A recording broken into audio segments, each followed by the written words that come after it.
All right, everyone. Thanks for joining us tonight. It is 7:06 on Monday, May 11th, 2020. I'd like to call the regular meeting of the school board for District 303 to order. Mr. Retchford, the roll, please. Mrs. Barker.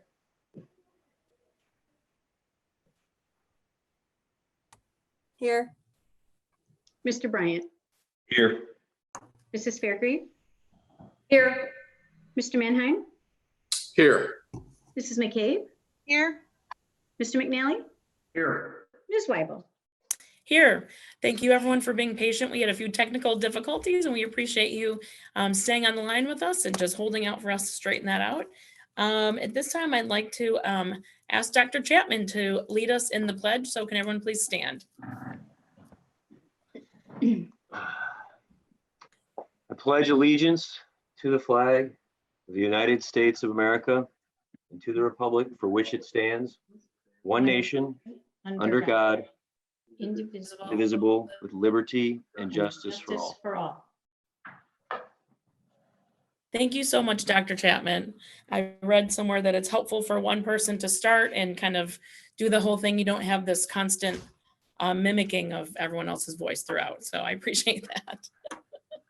All right, I'd like to open up and hear our citizens' comments tonight. Mrs. Barker, can you please read our parameters for us, please? Yes, ma'am. The school code provides for a public comment period at each board meeting, subject to reasonable constraints. The practice of this board is to limit public comment to 3 minutes per speaker to a total of 30 minutes at the beginning of the meeting. Speakers addressing the board are expected to maintain a reasonable level of civility. Also, personnel matters are sensitive and confidential. Comments regarding individuals should be respectful. Insults and defamatory remarks have no place in this setting. The board will terminate public comment if speakers can adhere to these guidelines. Please identify yourself at the beginning of your remarks. Thank you, Mrs. Barker. So in the past, as we have done so in our previous meetings, we are going to play our pre-recorded citizen comments from our community members that have been left on our 800 number or call-in number. And Mr. Smith is going to manage that for us. So Mr. Smith, if you may, please. Bear with me one moment while I share my audio. No problem.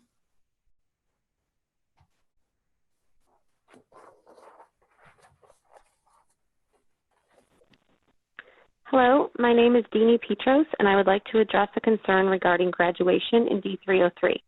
Currently, I think we all understand that there are limits to what can be done, and a traditional graduation ceremony will not be possible.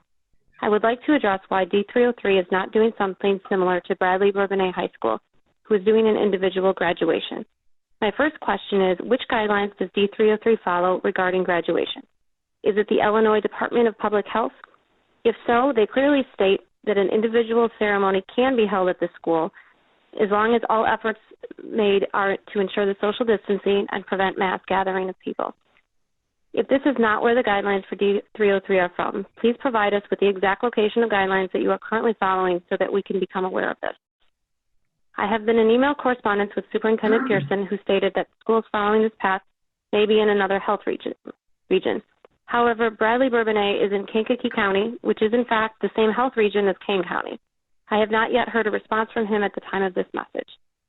Please consider allowing each school to do an individual ceremony with a stage, photographer, no audience, live stream, following the social distancing guidelines put in place by the state. If this is not something you would consider, please provide a concrete reason detailing which guideline it would not meet and why it cannot be done. Thank you for your time.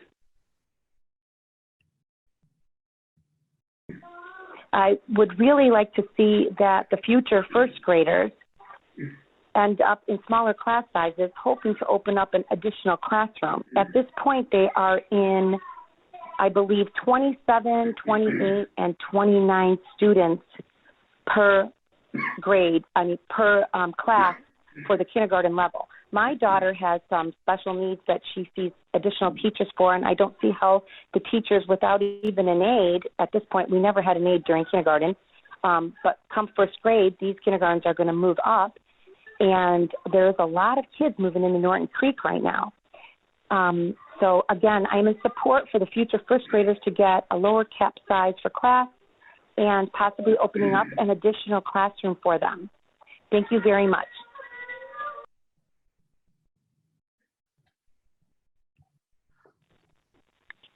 Yes, hello. My name is Tina Wilkes. I am calling to see if the school, my daughter's school is St. Charles East High School. I'm seeing if the school will be crediting parents back for the graduation fee, the $30 graduation fee, and also for the fourth quarter parking permit that was not used.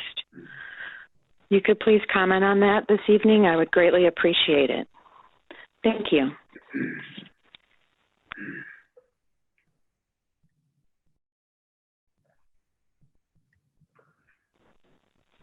My name is Kate Bell. Most of you know me already, but for those that don't, I have a senior and a freshman at East. My oldest son was a victim of a horrific accident in March of his freshman year that left him broken emotionally and physically. I have done my best to support him through his journey and have often been met with resistance, deflection, and misdirection. Nothing has ever been put in place I requested besides the anonymous reporting line, but that took 18 months of pressure from me. Anyone that thinks that I will give up pressing for what's best for students and staff, you're wrong. I know the game all too well. Push them off until they're tired. I am tired, exhausted in fact, but I'm not giving up. I give you my word on that. With regards to the total lack of anything for our graduates in celebratory fashion, I've been pressing the district over and over to do something for our seniors. Guess what? They did, kinda, but only posted it on their Facebook and Twitter and never sent any communication to the parents or students of any kind about it. So most of us missed it and never knew it happened. Two things that I know of. Number one, very kindly, St. Charles East lit up their football field at some point in the evening of Friday, March 8th, for the first responders as well as the seniors last Friday. I found this out only today, well after it happened. It was only posted on social media and never communicated to parents or students by district or high school principals. Why not? I'm forgiving the graduates our gratitude and first responders and healthcare workers. I have and I will continue to do so. I think that both high schools could have set aside a time and told parents and students alike when they were doing so in their honor for their graduates. Did they? Nope, they sure didn't. Number two, are they going to do any sort of in-person graduation in which a student can wear their cap and gown on a stage of some sort and get a photo taken of them from a distance in a socially distant way? Nope, they are not. I had to do this research all on my own and press people over and over again to find out the answer. What I was told is the following. Number one, I saw a social media post that District 303 is honoring graduates if you send in a photo and a quick blurb about their plans for next year, but not one school official told me this in any sort of formal communication. It was merely posted on social media only. I sent her a picture of that this afternoon to Carol Smith, the director of D303 Communications, to ask her if there was any communication to the parents and or students, just in case I had missed it. The following is her response saying no. Good afternoon, Mrs. Bell. In an effort to celebrate our graduates on social media, similar to what we do on the first day of school, we posted this message on the district's Facebook and Twitter pages. Carol, that's ridiculous. No communication to the families and students of any kind officially. What about the people who aren't on Facebook or Twitter? Who knows? We never found out. This is totally unacceptable to find things out when I have been repeatedly asking these questions, hoping for some sort of response. To say that things are being planned that we might not tell you about them is ridiculous and not what my tax dollars should be funding at this time. Enough is enough, D303. When are you going to prioritize doing right by our students? I guess not anytime soon. The next is a snippet of verbiage received via email from the East principal, whom, by the way, I happen to respect and appreciate very much. And it seems clear to me he's not allowed to do anything to celebrate the seniors in a way he would like. I never received any communication other than this email snippet that I'm going to read, which came on Tuesday, May 5th, and then a small communication from Dr. Pearson on Friday, May 8th. Neither of which informed me that either the lights on Friday night or the ability to highlight seniors in using the Just Ask link. The response from Mr. Richter was, and there's more things to come, some of which may not be announced. These are celebrations that we have planned to date. And as we have more to share, I will be sure to communicate them to you. That didn't happen. So I'm asking you to do the right thing once and for all, and either put out the communication from the Kane County Board of Health or the Regional Office of Education showing that you are not allowed to do any form of any kind of in-person celebration, drive up, drive through, any of that. Oh, by the way, McHenry County is doing it, and ISBE congratulated them on social media for doing this. So it's certain to me that if the Kane County did regulate a change like that and restrict it, hey, guess what? State and federal rules. That is where that one ended. Hi, my name is Zach Luchenko, and I'm calling to express some concerns about the amount of change the district seems to be moving forward with despite the ongoing challenges we all face. While I happen to work for one of the best capitalized and most profitable companies on the planet, I can tell you that even we have paused hiring except for critical and quote-unquote keep the lights on positions until more is known about how and when things will recover.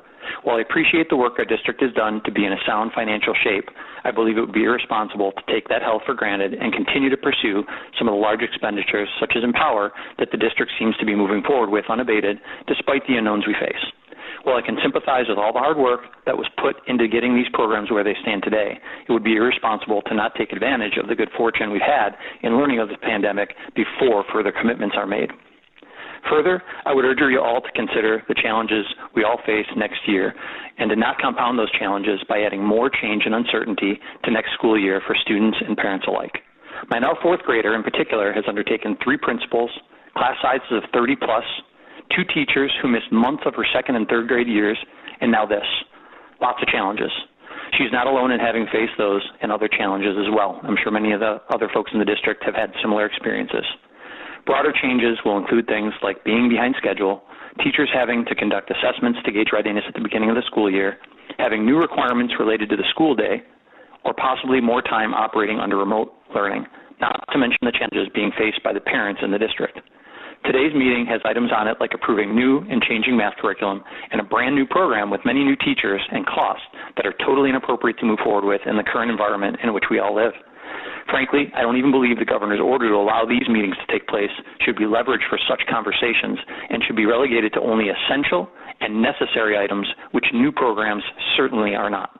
I urge you all to take pause, allow everyone to catch their breath, and resume these efforts once we have a better understanding of how everyone is impacted and will move forward. Thank you for your time.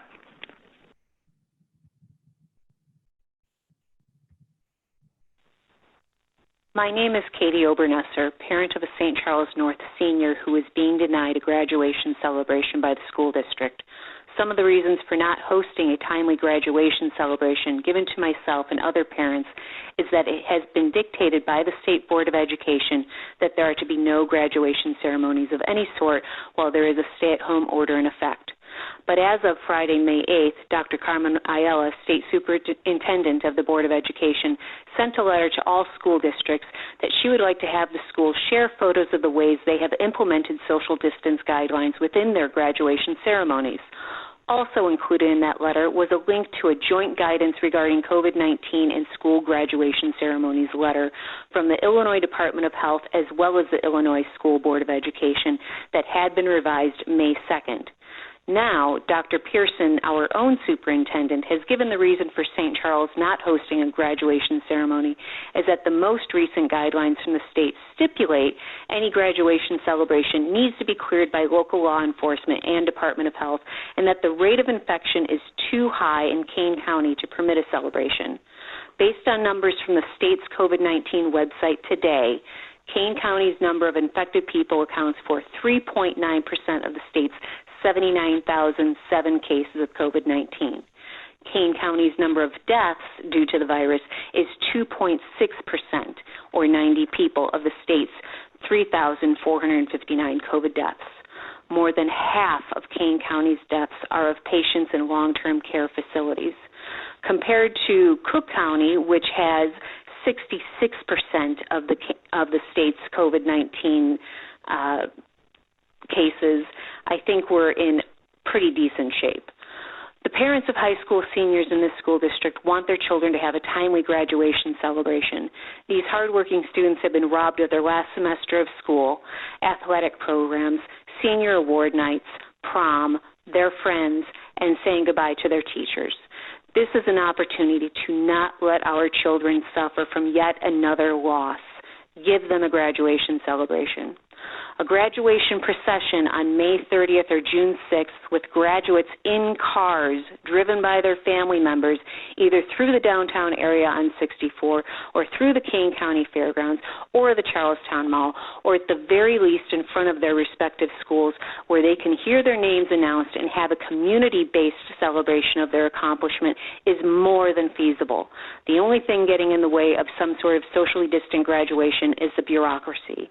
We cannot wait until August for a graduation, as some students are leaving the first week of June for military basic training and others to athletic training camps for the colleges they are attending in the fall. Time is imperative. Thank you.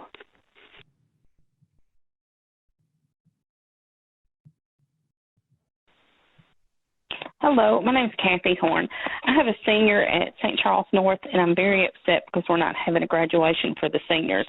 We all know that they deserve it, and I would like to know the exact person or persons who is chosen or just decided to say no. I would like a cap and gown walk across the stage or some sort of a football field graduation, because there's many other districts in Illinois that are choosing to do that, and it can be done safely. And I'm also extremely upset because some communication was done over the D303 Facebook page instead of a professional email. I'm not sure who's making those awful decisions, but that affects our graduates. I didn't even know about those until yesterday and this morning, but that's also very appalling. So who has been making those decisions to only inform via Facebook and media instead of professional emails like what we should be receiving? We should only be receiving emails and post on social media. Thank you.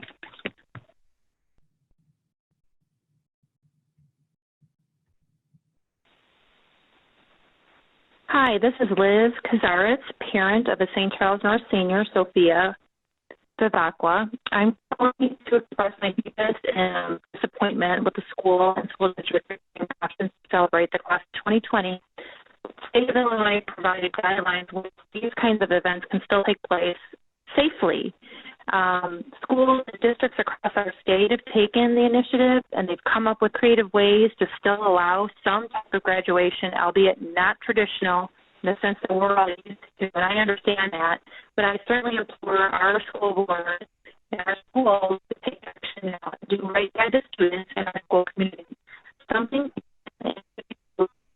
that's much more acceptable than send out a video. There's many options available, many options that are approved and available, and there's so many parents like myself.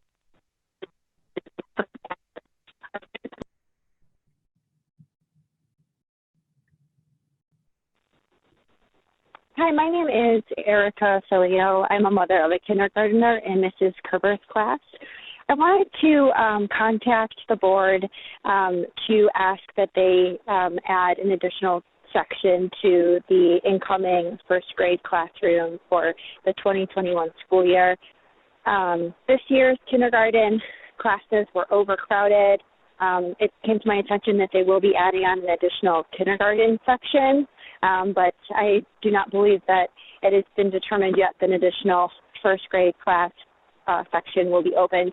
I feel, especially since this shelter in place has been happening, I feel like the next school year when the doors open again, there's going to be kids who are going to be needing even more additional attention, and at such a young age to have overcrowded classrooms, which was what was taking place in kindergarten this year for even first graders. I just feel like, the amount of differentiation that's needed, that overcrowded classrooms for first graders and kindergartners is just not a good idea.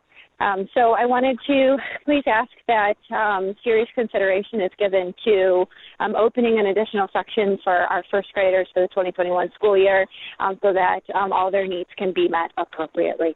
Thank you.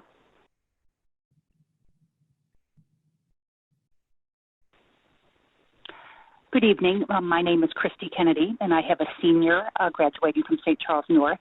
And I would like to put forth an idea that we could use possibly for a short graduation celebration for the children. I have gone back and forth with Dr. Pearson, and while I do understand the constraints that have been put forth by the state, we're not looking for anything that's in person. This would simply be a line up cars with students and their parents in the parking lot, even in alphabetical order, or give people assigned times. Maybe you pull up. Perhaps there is some type of red carpet, balloon arch, a banner that just says, "Congratulations, 2020 St. Charles North graduate." Snap their photo in front of it in their cap and gown, perhaps a picture with their parents. Get back in the car, move along. As simple as that would be a beautiful thing for them. So I hope that you would consider this or consider something other than the video, which I really think a lot of kids aren't going to do, and that would be a waste of your efforts and our time. I thank you very much for listening, and I hope that something can come of this and we can have an open discussion. Thank you.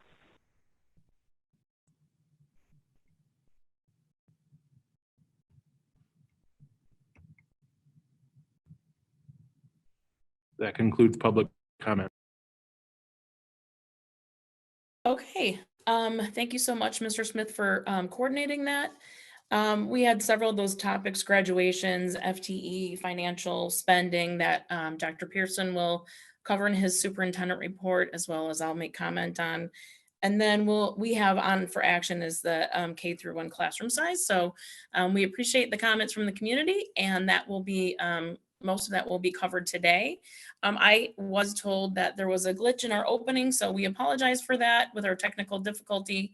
The good news is that most of the beginning of the meeting was us working on a technical situation with one of our board members. So I think that the public only missed one or two comments and maybe the pledge. So if there is any questions on that, please do get in touch with us after tonight's meeting, and we can help you fill in those blanks. We apologize for that.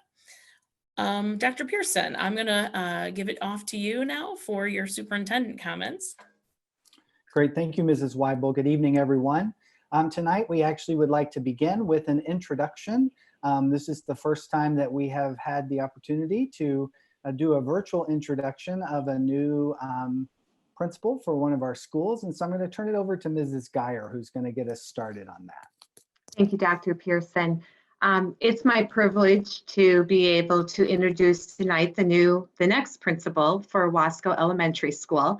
But before I do, I'd like to, first of all, honor the interview team and let you know who was on that team. This was the first time that we did a Zoom interview process, and we had a team of staff and parents from Wasco that just went through this system and this new way of doing it seamlessly. So I'd like to recognize Gina D. Palermo, Susanna Hartman, Danielle Helen, Alan Rotman, Catherine Salter, Rebecca Schroeder, Dana Van Camp, and Emily Varsho. Usually at this time, I'm able to turn this over to the interview team because they always want to be the ones to introduce their next principal. But tonight, what I did instead is I asked the interview team to share with me some of the different comments that they heard during the interview that most impressed them. And so it's my privilege to introduce Mrs. Stephanie Brennan as the next principal of Wasco. And Stephanie is here with us tonight. But before I turn it over to her, I'd like to give you a little background. Mrs. Brennan is a lifelong resident of the Tri-Cities and comes to us from East Aurora School District, where she served as both assistant principal and principal. During the interview process, committee members were impressed with Mrs. Brennan's commitment to, and compassion for students, staff, and families. With experience as both a primary and intermediate teacher, she understands the importance and is committed to being present in classrooms and throughout the Wasco school community to build and maintain relationships with all members of this learning community. So she will begin her work with Mrs. Stokey to really ensure a smooth transition. And in this day and age of remote learning, she is already making plans for how she can best connect herself to this new community so that she can introduce herself and get to know that community. So again, I really want to welcome Mrs. Stephanie Brennan to our district. So Stephanie, I'll turn it over to you if you'd like to say something. Thank you very much. I appreciate the introduction. I thank the board and Dr. Pearson and Ms. Geyer for honoring me with this introduction today in this unique setting that we're in. It's been a pleasure to get to know the district through the interviewing process and be interviewed by the parents and the teachers in this way. I look forward to working with all of you, whether it's through the digital formats or in person, and getting to know our school community, and then working with them in person someday. So thank you everyone for welcoming me. Thank you, Stephanie.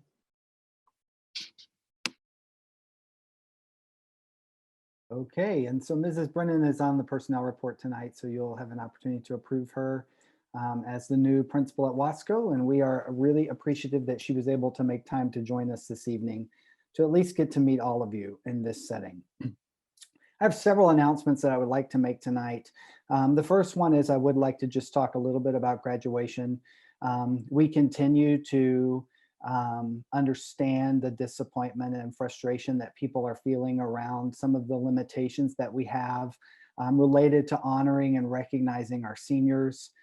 This is such a tremendous time for them, and we understand that it is absolutely incredibly difficult for parents and for students to understand and navigate, some of the challenges that we're faced with as we work to meet the social distancing requirements.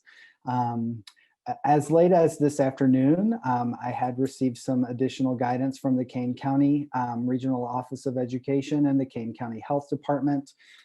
As you know, the state of Illinois is divided into different health regions as we think about the response to COVID based on the rate of infection in those communities.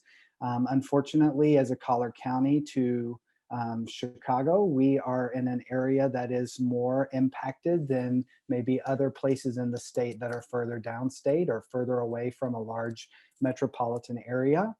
And so that is one of the challenges that we face right now. I think people are able to see that there's diverse ways that communities are providing opportunities to honor their graduates. And often it is dependent on where they are in the state and what the current guidelines are from their local agencies.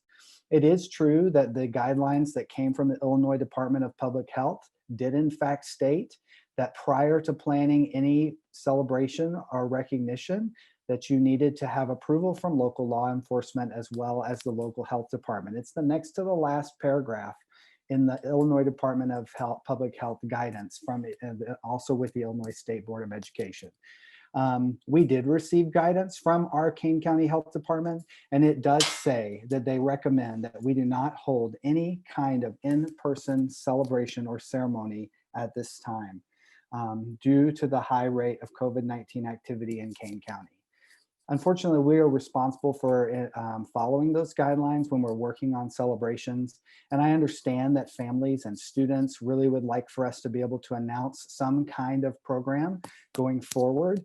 We are actually hopeful that there will be a change in the guidance as we approach the beginning of summer, and that we might be able to accommodate some of the different types of celebrations that people have mentioned, some kind of senior celebration at the high school, or an opportunity to go and stand on the stage and have your photo made. All of those things are things that we are considering and that we would like to be able to schedule, but we need for there to be a change in the guidance from the county health department. I would also like to say that I did speak today to both the superintendent in Geneva and Batavia, and they are following the same guidance. I wanted to just make sure that I had a chance to touch base with a couple of other communities around us, and they're in a similar situation. I also wanted to just speak a little bit about the virtual graduation. I know that some people are really disappointed that that's one of the things that we have decided to put in place to honor our graduates, but I would like to just mention that it actually takes several weeks for the production company to be able to put that ceremony together in a virtual way. And we thought that even if we are able to have some kind of in-person opportunity this summer, that it would still be a really nice memento for our students and our families in light of this unique situation, that they would be able to have they will do a nice job of celebrating and honoring our students in a way that a virtual presentation can do that. So even though that's not what people desired, one of the reasons that that has been identified as kind of the first step for us to move forward is because it does take quite some time for them to put that together. And quite frankly, they're doing it for many schools all across the nation at this time. So we wanted to make sure that at least we could offer that so that our families and students would have some kind of memento. We are working to ensure that both high schools have consistent communication about the ways that they are honoring students and graduates, and we will continue to do that to make sure that everyone is aware of the different kinds of celebrations and opportunities that we have as things change and become more available.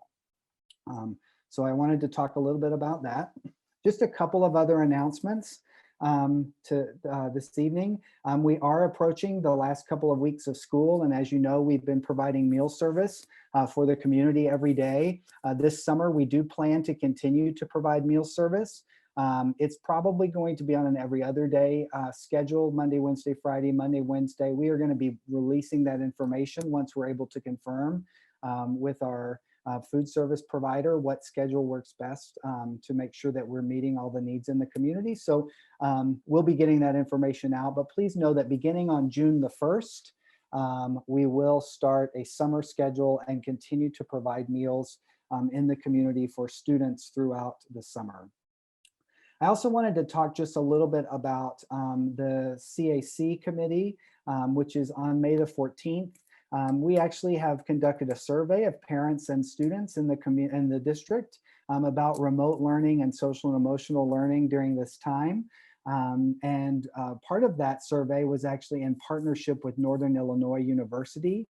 And so at our CAC meeting on the 14th, which I believe starts at 6 o'clock, yeah, I'm seeing some heads nod, so that's right, 6 o'clock. We are going to have Northern Illinois University talk with us a little bit about our survey data, what we've learned about our students and from our students and parents related to social and emotional learning, as well as have an opportunity to look at some of the data about remote learning. This information is going to be really important to us, and we look forward to having conversations with our community representatives on the Citizens Advisory Committee, because it will provide us with a chance to think about some of the things that have gone really well with remote learning during this time, as well as to forecast maybe some of the challenges or issues that we want to try to address should we need to continue remote learning beyond this school year. Please know that I'm not making a prediction at this time for what the fall is going to look like. We have been told, I was told as late as this morning on a call with others from the state, that the ISB is working on a guidance document related to reopening school, and we should anticipate that information we should receive it prior to, they gave us the July 1 date, which is an interesting date, but they are working to try to get that information out so that schools can know maybe what things will look like as we talk about returning to school. But even if we don't have remote learning immediately in the fall, remote learning or e-learning days is something that was, prior to this pandemic, considered across the district as something that could be used in lieu of emergency days. So for example, if we have a snowstorm of some kind or some other weather emergency that causes us to have to cancel or close schools, there were some districts that were piloting some e-learning during those kinds of events prior to the pandemic. And we certainly would want to be able to be considered for that and to be able to continue that. So even if we weren't going to use it in a school setting for the long term, we still would like to take some of the lessons that we were able to glean from the feedback from parents and students in this particular situation to inform any future programming that we try to do with online, blended, or remote learning. So, so that's going to be a really great conversation on the 14th. You're welcome to join us for that also.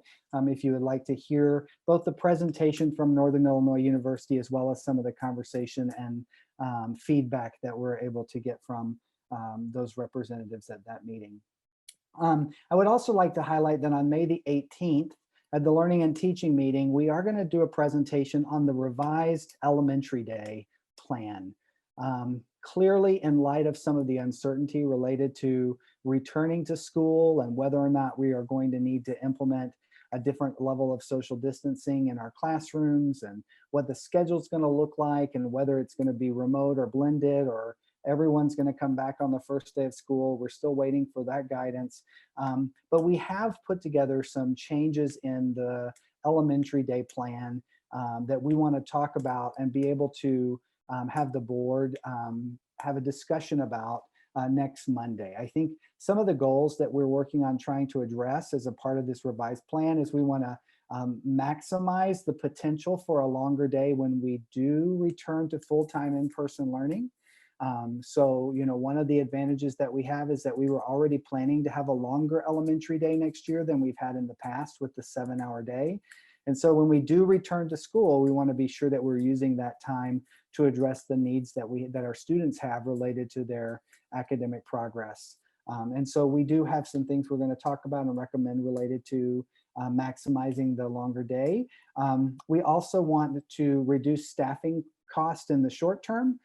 Because we're not sure when we're going to return to school full time, we want to make sure that we have a plan that allows us to be fiscally responsible as it relates to increasing staff or hiring additional new staff for that program. So part of our plan will address reducing staffing costs in the short term.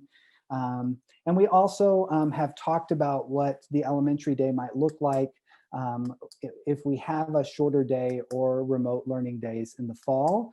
And so we have some preliminary thinking around how we might support student learning and address any kind of gap that might be present from students from their remote learning time. So we would like to present that information as well. So all of that will be part of Monday night's Learning and Teaching meeting. Speaking of the summer, which is coming up very quickly, there were two other things I wanted to highlight. One is that this summer we are planning on allowing our students to keep their devices at home with them. One of the things that we hope is that they will choose to access some of the district remote learning dashboard that we've put together and we continue to enhance with activities and resources, virtual field trips. There are really a lot of free resources that are being made available to students and families. And hopefully as the students have time this summer, they will take advantage of maybe exploring some of the topics that might not have been a part of their maybe curriculum area this spring, but it is something that maybe they're interested in or passionate about that would give them an opportunity maybe to do some summer learning. So we're going to make that available. And then I would just like to also mention that the library is planning to do their summer reading program this summer. They are also putting it online. It's going to be completely virtual. It's my understanding that the theme is dig deeper, read, investigate, and discover. And it will be from May the 26th to August the 2nd. We will, of course, will be partnering with them and getting information to all of our students and families about the summer reading program so that our students will have the opportunity to access some of those resources from our library as well. So those are all of the things that I wanted to talk about today in my superintendent's report. So thank you, Ms. Weibel. Thank you, Dr. Pearson. I'm going to add a few pieces on to each of those. And first, I just want to talk about the graduation again and just echo the sentiments of how sad we are for our graduating class. I know this can be a really difficult time for our students as well as family members for anxiety and disappointment. And so please understand that we have these resources online that we're asking if you have those issues at home that you can utilize those resources, or you can still utilize the resources we have in your students' classrooms through our different social work and different contacts that we have here at their schools, please do so before the end of the year, or even after the end of the year. They can help you with connections for any issues that you may be having in your household. We're here to help you to make sure that whatever impact this is having in your personal home, that we can help you with that as much as we can, with our hands tied by the multiple aspects. One of the people we did consult, as Dr. Pearson mentioned, in addition to ISB and the IDPH, and we've been speaking with the ROE, the Kane County Health Department, is our legal department, and Mr. Stan Eisenhammer is here, joined us tonight to answer any questions for the board that they may have on this issue, or any issue that comes up down in the agenda as well. So please understand that he's here as a resource for the board, should you have any concerns about any of the legal parameters. We also talked to our insurance carrier in regards to the graduation and the liability of going against the recommendations of our different federal entities, whether it be the Public Health Department or ISB, is certainly something that at this point, we do not want to put any lives in danger, even with the disappointment for our students. So just know that we're with you. It stinks. Remember, we care. We heard of trying to help the best we can with the parameters that we've been given in regards to graduation. One piece I wanted to talk about, and thank you, Dr. Pearson, for talking about the CAC, is we created the CAC, and we're going to have our two chairs talk about it briefly later, as a resource for this board. And there's been a lot of discussion about our board goals coming up. And the CAC is going to be one of our resources that we may ask some information from them as representatives of the community that we've identified already. So it's difficult for us to talk to 8,000, 10,000 parents, but this is a perfect opportunity for us to get a slice of the community. We have parents, we have community members at large, which is our taxpayers who don't have students in the system. And this is what we created to get that information. So Mrs. McCabe and Mrs. Barker and Mrs. Smith, they're our great link and connection to that resource. So we'll be utilizing them for guidance as to what priorities for input as the board makes their decisions moving forward. Another piece I want to just talk about is in regards to the fall, and thank you, Dr. Pearson, again for highlighting, is that we appreciate just Dr. Pearson as well as our board members who've gotten back, as myself and Mrs. Rashford, who's handled some of our community concerns, that we do not know exactly what's going on in the fall. As you heard, we won't know until midsummer. We can set up multiple contingencies, and that's something our staff will continue to do and bring it to the board. But we are working in uncertain times. And so we ask for your partnership in this as we try to navigate through this very difficult and confusing time, and kind of work as we go. Let's see, the last thing, sorry, I'm going down my list, I apologize. I think, as Dr. Pearson said, he's getting to the board at Learning and Teaching some specifics for cost savings for staffing. We'll be talking about extra dosing, which is an idea in the fall that they're talking about how to get our students caught up for literature and mathematics in particular. So how will we manage that? So these are questions that the board and staff and Dr. Pearson are working with already. So please understand, we are trying to be as forward-thinking as possible. We've also talked about what we want to do with, as I mentioned, the staff and the programs that we had planned, what we would potentially do if we started virtually versus non-virtually. So there's lots of different scenarios that we have to kind of expect and move forward on. I think that was it. Dr. Pearson, am I missing anything else we wanted to touch on? No, I'm getting a head shake, no. Okay, so that being said, we're going to roll into the committee reports. And just on a personal note, I will say the graduation for us is certainly is certainly an area where we get to share with the parents in their glee and celebration to see their students kind of blossom into the world. And so it's unfortunate that this is the time we're working with, but we really want to encourage our parents and students to be involved in the video so they do have that experience in this weird and awkward time. So, okay, so 2 committee reports. If I may start with learning and teaching. Mrs. Barker and Mr. McNally, who will be giving our learning and teaching report this evening? I have the report here. Okay, great. Thank you so much. Mr. McNally. Okay, we began the meeting with Dr. Pearson updating the board, excuse me, on the district's response to COVID-19. We had a number of citizens' comments regarding primarily class size and remote learning, high school math resource and economic uncertainty and spending. For our first item that we had on the agenda, Dr. Warren, the Director of Curriculum, provided an overview of proposed high school math resources, illustrative math with Alex, and the timeline for implementation at the high school. Board members discussed their concerns with Dr. Pearson and members of the administrative team regarding the proposed resources and the timeline for the implementation of the curriculum. Re-entry to the school in the fall with a new curriculum, professional learning during this difficult time, a brand new resource, no other high performing districts in the state currently using it. And they were seeking outcomes for improvement from a state results standpoint, including a timeline. Implementation of a timeline for August seems rushed. And another concern, middle school math transition to high school. If the math resources are not adopted, the difficulty for the transition for the kids who are currently using a similar resource. So it was decided they were going to separate this into 2 action items, or actually 2 action items, illustrative math with Alex and Alex alone. Next up was the middle school math pilot. Mrs. Tina King, teacher and special assignment, provided an overview for middle school math pilot, Desmos, for the 2021 school year. The resource is essentially the same material created digitally and enhances the resources we already use.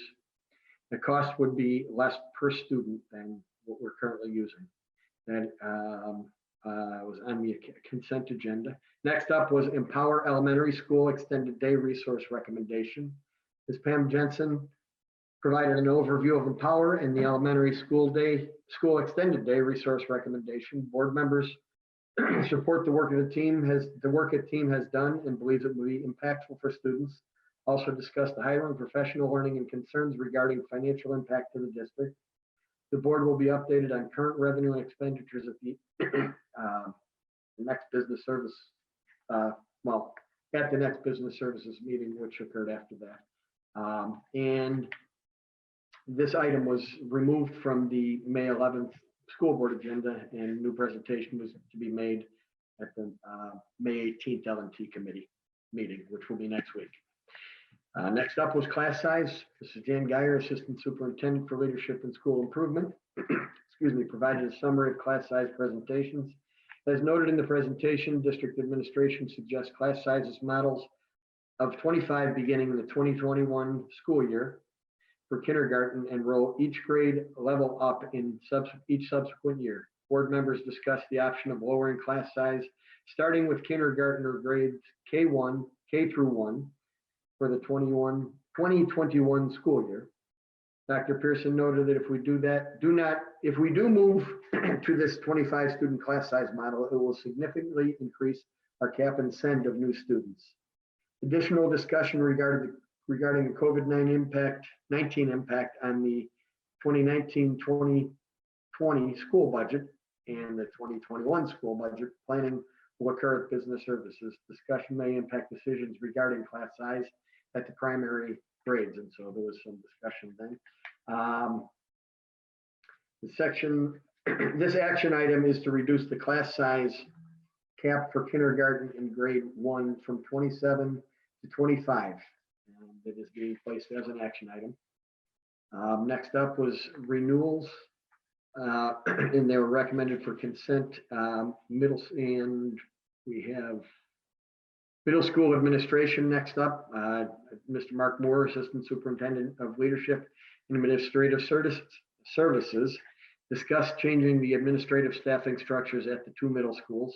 Currently, we have a principal, 3 assistant principals, and 2 dean's assistants. What is proposed is a principal, 2 assistant principals, 2 deans, and 4 dean's assistants. Board members discussed the proposed changes and requested job description for the dean or other title position for their review and approval. This was provided at Business Service Committee on April 27th. And that concluded the L&T portion of that meeting. And then we went, of course, into a policy meeting. We have our next L&T meeting next Monday, and there are several items on the agenda for discussion. Anderson's Title I school-wide waiver, transition math and AP statistics resources, phonemic awareness resource, assessment tool, elementary school extended day, which I believe Dr. Pearson had referenced, and elementary school extended day resources, which may be kind of rolled into a single item, and 2021 subscription rules, renewals. And that concludes the report. We will be meeting again next Monday, the 18th at 5:30. Thank you so much, Mr. McNally. I appreciate that. And so, and we have many items. We have a couple of items on action. So we'll have you just do a brief overview when those come up as well, please. And then we have business services next. So Mr. Mannheim and Mrs. Fairgrieve, who will be doing our report this evening?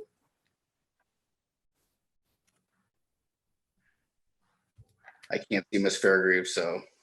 It's you. Okay. Thank you, Mr. Mannheim. All right. So we met on Monday, April 27th. And we also had a lot of items on our agenda. First, we led off with some citizen comments. And then Dr. Pearson gave us an update on COVID-19 and how it's relating to some of the things that we're facing as a school district. Our next items were our financial statements for Mid Valley as well as D303, and those are in your packet for information. Our next item was Dr. Chapman gave us an update on COVID-19 revenue impacts pertaining to next year's budget. He told us that we were on sound financial footing, but he's keeping a watch on evidence-based funding as things are related to taxes and such. It was kind of a segue because next month we'll be kind of kicking off our budget discussions as we do every year this time. So that was a good look how COVID's impacting us there. Next, Mr. Chizar brought to us for some annual assessment renewals. Those aren't for consent tonight. Our next item was we need to change the name of the Haines building based on school coding, and only the school board can make that change. So that is on for consent tonight. Mr. Moore gave us a job description for the middle school administrator, and that was more for information. We discussed that, and then once that person is hired, that will be brought to the board for action. Our next item, and that's on for action tonight, is the intergovernmental agreement with St. Charles Police Department, and that is for our middle school and high school resource officers. Last year was our first year at the middle school. It was very successful, and this continues our high school agreement that we've had for several years. Our next item was renewal of the high school food management service contract with Quest for 2021, and that will be on for action tonight. As well as the renewal for the K-8, which is with Organic Life, and that is for 2021 only, and that will be on for action as well tonight. Dr. Chapman continued our discussion on food services with the K-12 lunch pricing for next year, and that is on for consent. The next was the K-8 and high school a la carte pricing for next year. We actually separated those out. K-8 will be on for consent, but high school will be on for action Our next item is consent, which is our annual lease renewal for the Silver Glen property to be farmed. Our next item for consent is an agreement with Wasco's Baseball League, where they take care of the fields for us. The question was asked if they didn't get to play, would they still take care of them? And that is yes. That is on for consent tonight. Next item, Mr. Smith brought to us some IT renewals for consent tonight. And then Mr. Smith talked to us about some teacher laptop replacements, and that is on for consent tonight. Our next item is the North High School scoreboard replacement. That is on for consent, and that is an identical scoreboard to the one East has. Our next item is COVID-19 and our impact to us for our outsourced transportation services, and that is on for action tonight. Next item for action as well tonight is the Haines Trust, and that's to dissolve that trust and allow the board or future boards to use those funds in a discretionary manner towards that building or programs there. Dr. Chapman gave us an update on the Haines construction process and progress, and things are continuing to be on schedule there, which is great news for everyone. And then our last item, which was, as Mr. McNally noted, a carryover. We talked about the class sizes, and Dr. Pearson and Mrs. Geyer gave us some more update on that so that we could take action tonight. As I mentioned, we'll be talking about the budget again, and then we are meeting 2 weeks from Tuesday because that Monday is a Memorial Day. So we'll be meeting on that Tuesday. And that concludes my report. Great. Thank you very much, Mr. Mannheim. Actually, if I could just addendum onto that Tuesday too, the board has been given notice that we'll have a special meeting as well that will be tied into what we'll discuss later for superintendent evaluation and potentially some follow-up essential business from learning and teaching. Okay, so we have CAC next. Mr. Mannheim. Just, yeah, real quick, I forgot to mention, this wasn't part of business services, but on for action tonight is the contract for the floor tile replacement. Oh, right, no worries, But Dr. Chapman had told myself and Ms. Fairgrave that that was something that came after business services. Sure. And we talked about it at the agenda setting as well. So I just want to quickly mention that was more of a things that had happened after business services that we needed to take action tonight. Yeah, I appreciate that. Thank you. So when we get to those items, I'll ask, just as I would with L&T, ask yourself or Dr. Chapman, as I would ask Mrs. Geyer or Mr. McNally or Mrs. Barker, and Mrs. Fairgrave, you're in there as well for business services, if whoever wants to do the synopsis on that. So as we get to each action item, I'll just have one of whoever's going to jump in and do our quick synopsis just to remind the board as to what that item was. I know everyone looked at your packet, but we are running through a large amount of essential business, as we all know, with COVID. And so there's just a lot going on. So if I may, Mrs. Barker, Mrs. McCabe, we have a brief CAC update. Who would like to take the floor? Mrs. Barker, thank you. Yeah, and quite a bit of this has already been updated, but just kind of for review, we met on April 23rd with the exec team, and it was determined that we would keep the originally scheduled date of May 14th for our greater CAC. And so what we're going to be doing is we're going to be working in large groups on two different things. There's going to be a presentation on learning and teaching. We'll voice over a presentation on remote learning. And then we do have NIU is going to discuss the results of the parent survey, which was about remote learning, as well as how the remote learning and this whole school closure is impacting students socially and emotionally. What I do want to say is I highly encourage other board members to let Chris or Carol know that you want to attend, so you get the proper link sent to you so that you can move into the breakout rooms. So we're going to move into small groups, and then We're going to have some questions that will be guided by the exec team members in each of these breakout rooms. Following that, we'll come back and we'll report back out what the discussions were.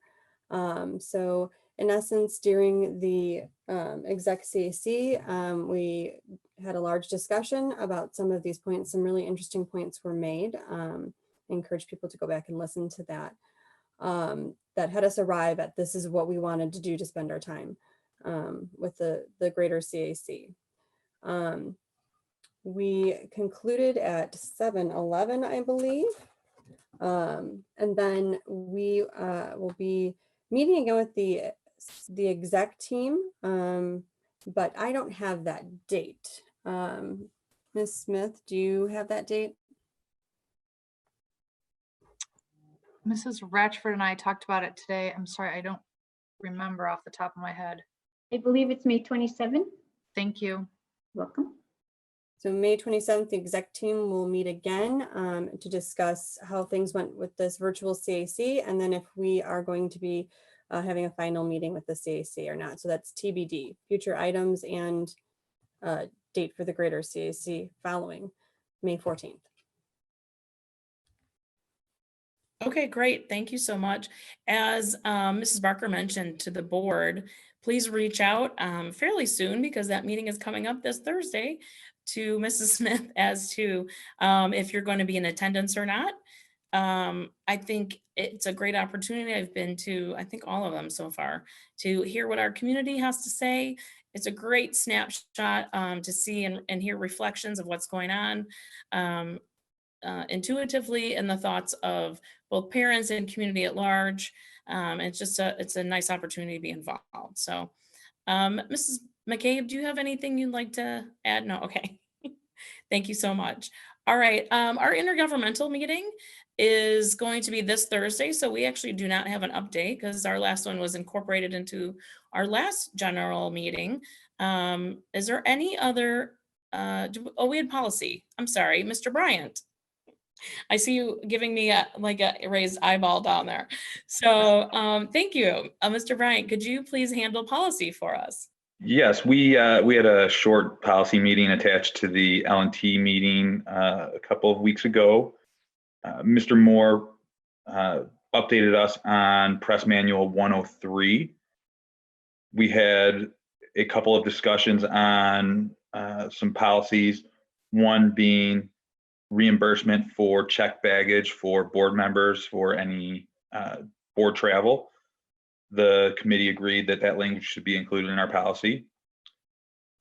Also, we discussed the students leaving campus to vote and if we should have a designated time, and the committee agreed that we should not restrict the times where they should be able to go and vote when they feel they can. Ms. Schuett also then updated us on the discipline committee and the work they did on student handbooks. The main changes to the handbook are there's some language in there on restorative practices that you'll see for information tonight. Thank you, Mr. Bryant. I was just going to say that it's on for information. If you look, if everyone saw that in their packet, it's on for information 7E. Did you have anything else you're going to add? Nope. All right, thank you so much. Are there any other committees I am forgetting about? COVID has us a little bit askew with which ones are running and which ones aren't. So I don't believe we had a DPTO meeting this month, but we do next month. There was no housing, it was canceled again. And no housing. Thank you, Mr. McNally. Ms. McCabe, do we have a date on the next DPTO meeting? I think they are working that out with the chair, Andy, but no date. That is the way we're waiting to hear if members were going to be able to join. So I think they're just holding on that for a few more days. Is that accurate, Mrs. Smith? Yes, the date that it was originally scheduled for was the 20th, but that's 2 days before school is out. And so members were trying to decide if they needed to actually have more conversations before the end of the school year, or if the questions that they had were answered from the last meeting. Okay, thank you so much. I know it's a little, like I said, a little helter-skelter on committees, but I think we're doing a really good job. I just want to thank the board and staff for collaborating together this whole year on all the multiple committees, not just our normal core four, but on the regular committees, the rest of these committees that we've been involved in, just to help kind of keep the board in the loop. So thank you everyone for doing that. I appreciate the teamwork there. It was a little new for us, and I thought we did a really a good job for our first year. So as we move into 4 action, I just want to remind everyone on our board agreements that, you know, we're doing for consent later today. If it's something that you're leaning towards and you think you're going to vote no unless it's the last minute, please do try to bring that up in for discussion. So so your fellow board members have an idea of kind of why your stance is that way as a respect to each other. That's something we agreed upon in our board meetings. So just a friendly reminder for that. So if we're ready to move on, the first 4 action is A, high school math resources. May I have a motion for that, please? So moved. Mr. McNally. Second, please. Second. All right, who was that? Mrs. Barker first? I think it was me. Oh, Mrs. McCabe, sorry. Thank you. Mrs. McCabe. Okay, so just so you know, guys, we have through L in action. So I don't want to rush anyone, but as we do roll call on these, we can take our time in discussion, but we might want to kind of, you know, get a little quicker on the ball there. But that's not to any individual, that's to all 7, just to let you know. We have a lot tonight. Thank you so much, Mrs. McCabe and Mr. McNally. Who wants to just give a quick synopsis? I know we've kind of talked about this one at length, but Ms. Weibel, I just wanted to mention that there were changes made between the committee meeting and what you're voting on tonight. We did reduce the implementation plan down to just Algebra 1 to provide the continuity for our students who have been doing illustrative math at the middle school. So those students will be coming into 9th grade. We also did identify a couple of classrooms that might be willing to pilot the geometry in Algebra 2. So there's one pilot for each of those on here as well. There's the senior class, which I'll have to ask Dr. Warren to tell me the name of that senior course that's also in here for implementation. Dr. Warren. Yes, I'm trying to find my unmute button. It was light in here when I first started the meeting, and I always forget that as I can't get to my light switch, so I apologize. I have my flashlight on my phone so that I can read my notes. The senior math class for resources would be our transitional math. It's the 2nd class that we'll be incorporating, which is quantitative literacy and statistics. Yeah, thank you. And then we've slowed down kind of the professional development timeline. We also cut our recommendation for purchasing resources from 3 years down to 1 year. So we're only recommending in this recommendation that you purchase 1 year of the resource in light of the current financial situation that's occurring across the state. We want to be as conservative as possible, but we do need to move forward with the Algebra 1 implementation. Okay, thank you, Dr. Pearson, for clarifying that. We appreciate the staff listening to the board's concerns about being more conservative in regards to COVID, as well as implementation timeline for our teachers to be accredited on this. The key to this program, as Dr. Pearson mentioned, is make sure our staff is trained on it, and that's really going to be concerning in light of the new situation. So do we have questions on the high school math resources? I have one question, Ms. Weibel.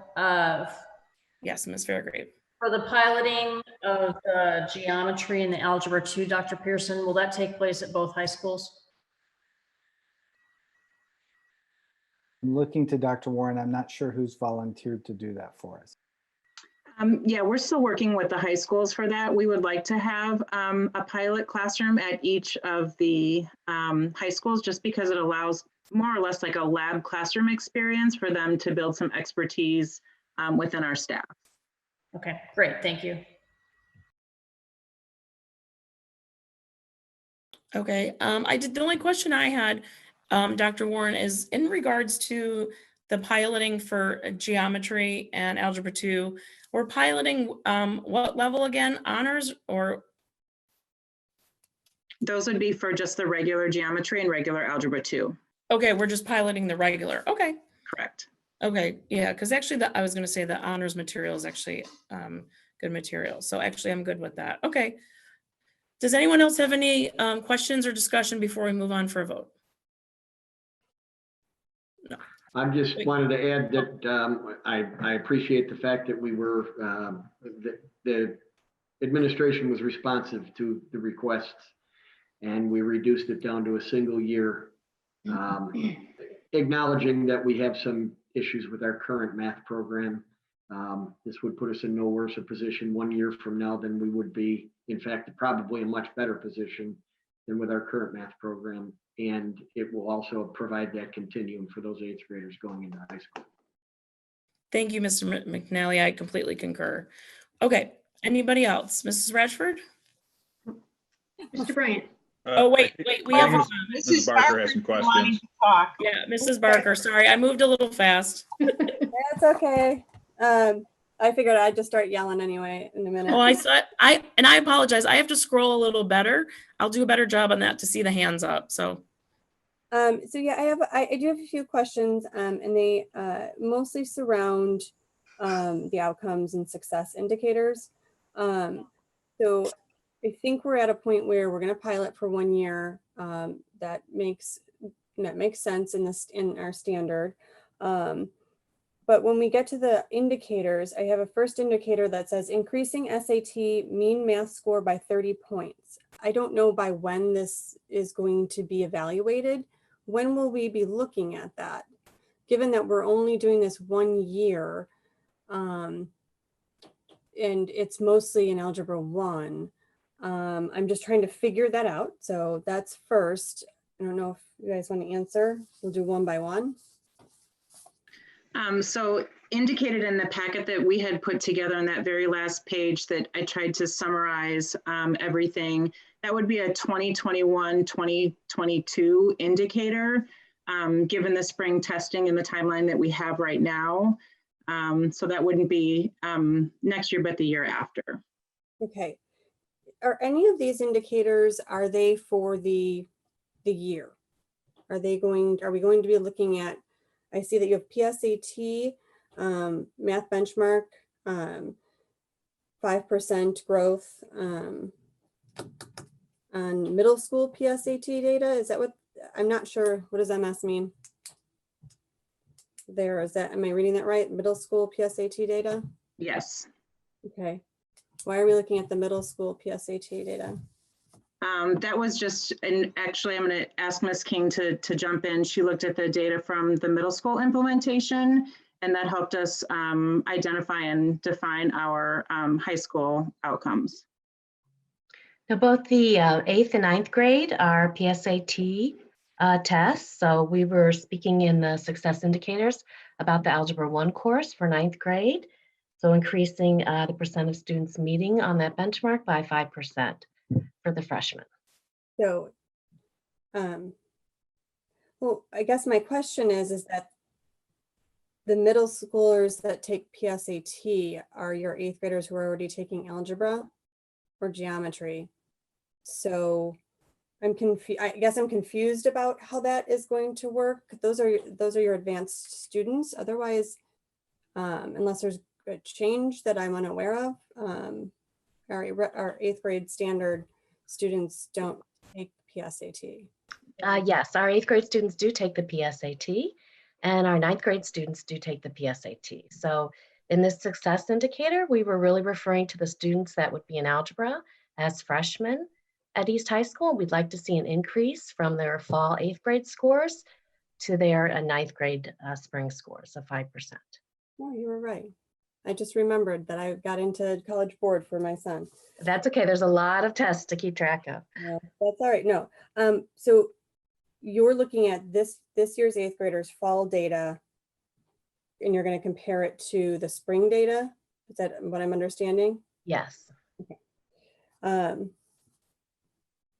And is that this year? For this coming year? So the 1 year Yes, mark? 2021. So we have some evaluation of the new, the impact of the illustrative mathematics for freshmen. And when will we have that data to look at it? I would say that by July, but maybe Mr. Shazar would be better. Usually that presentation isn't until October, so I'm wondering how we determine now we're already be 2 years in by that time. So is there something we can do by the end of the year? That's what I'm looking at. Before the year ends, can we get a sense, are we on track and trajectory to continue to move forward? So we'd like to put a lot more emphasis on those common unit summative assessments and looking at our students' performance on those. That really gets down closer to the classroom level and drives the PLC conversations.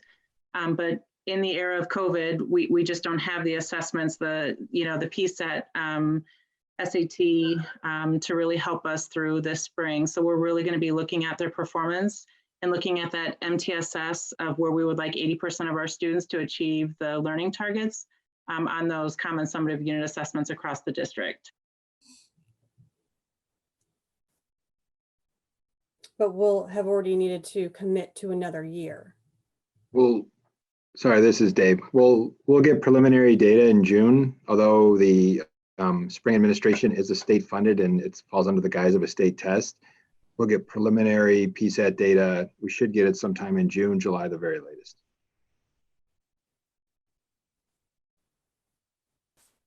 Okay. Then will we be able to get data from other districts? I know there's we had since the last we had talked about other districts that are adopting this curriculum, that these materials. I recall one from California. Will we be able to get data from them, from their districts, do you think? Is it possible, if I understand the question, I don't mean to sound like I'm rewording, the board to make a decision for a second year would need to know how well the students are doing. If we have to wait until we get all the state test data, that will be too late to make a decision if we decide that after the first year, this is not the resource we want to use. Is that accurate? Is that what you're?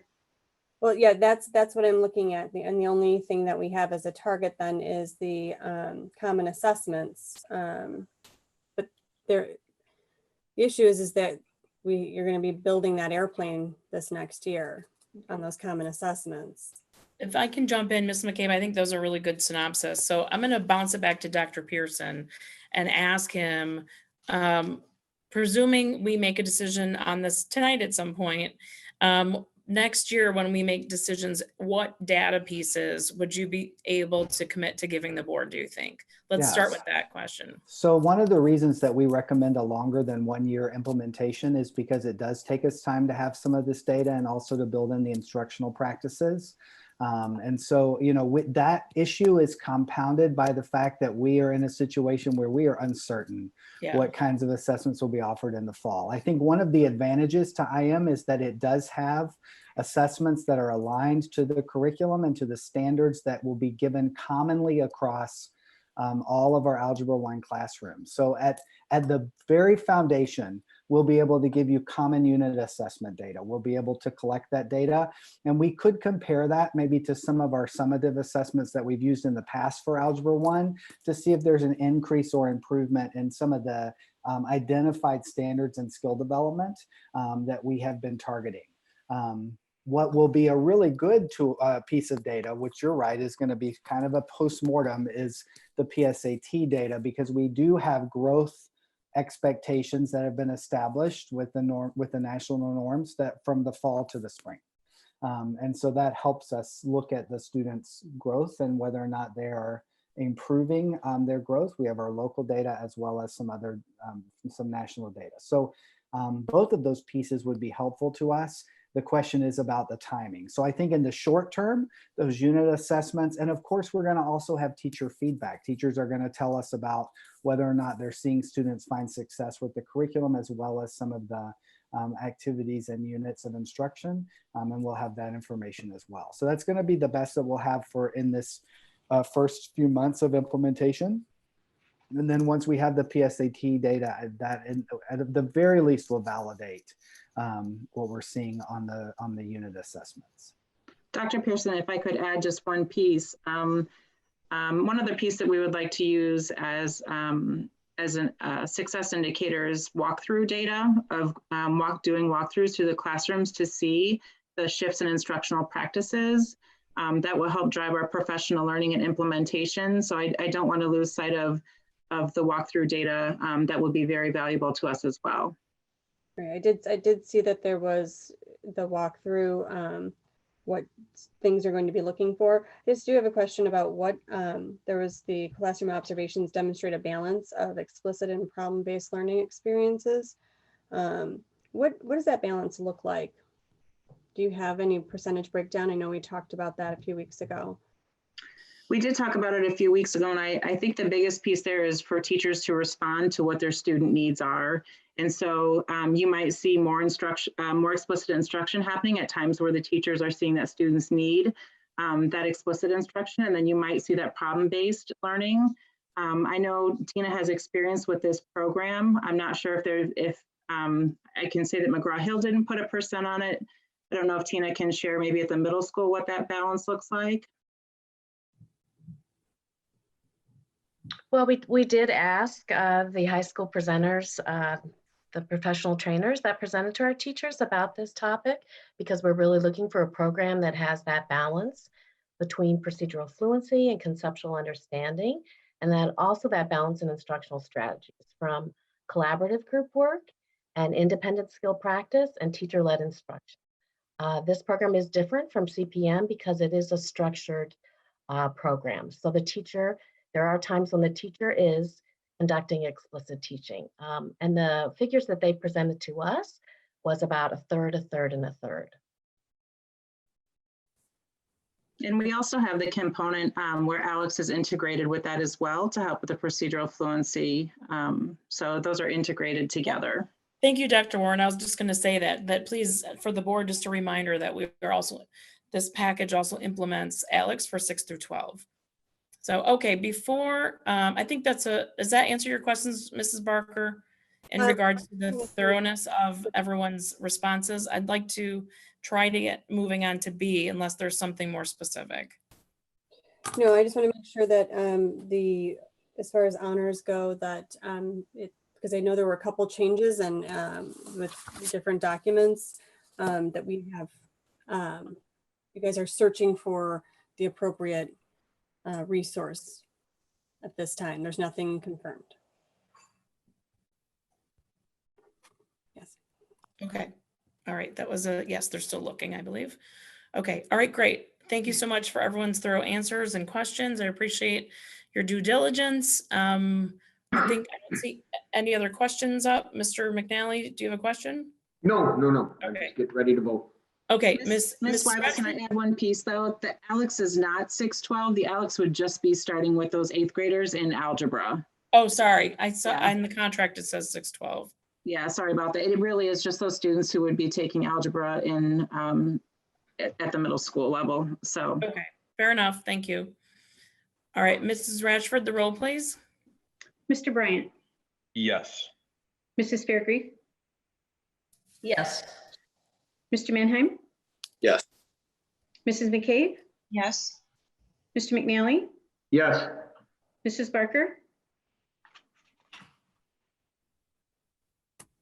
That wasn't a dramatic pause. Yes. Ms. Weibel? Yes. All right. And the motion passes 7-0. I know that has been a long discussion piece, and I again thank both board and team for vetting it and reworking together on it. All right. For action number letter B, may I have a motion, please, for class size kindergarten and grade 1? So moved. Second. Mr. McNally and Mr. Bryant is our second. Thank you very much. And who would like to do the introduction of this item quickly? I just want to clarify for everyone that what you're voting on tonight is to have us set our class size cap at 25 for kindergarten and first grade. So that's what's in this motion right now that's on the table. Is the recommendation would be just kindergarten and first grade cap of 25. And the added cost for this year in particular, would it be a normal going back to school year estimated would be 270,000, correct? Yes, that's correct. Okay, thank you. Does anyone have any questions about this one in particular?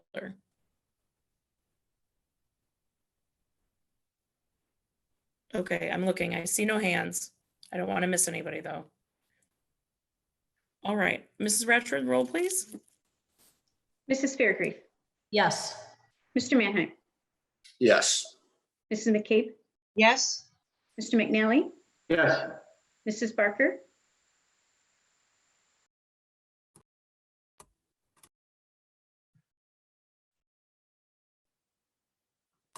Yes. Mr. Bryant.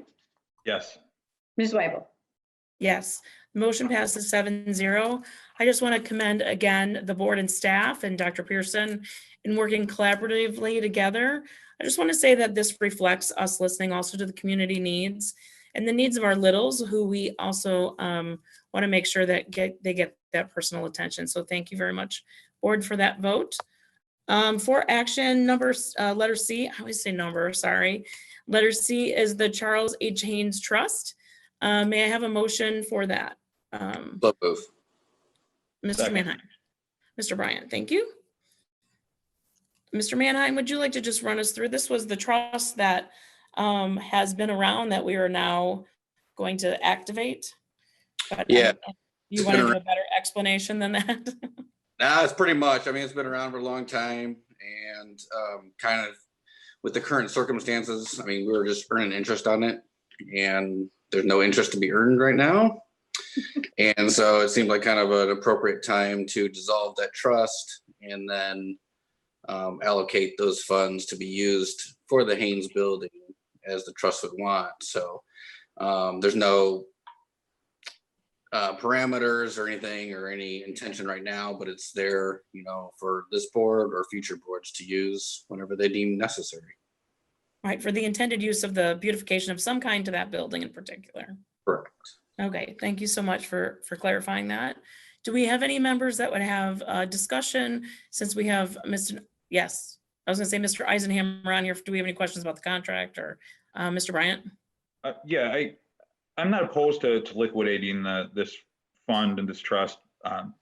I know we did discuss that it would be going towards the Haines building, but I did not see anything in the contract or the resolution that specified that that's where the money is going to be going. Do we need to have any a clause in there that that's where the money will be going? Or I guess maybe I'm just looking to have some sort of follow-up to know, or to where this money is actually going to be spent.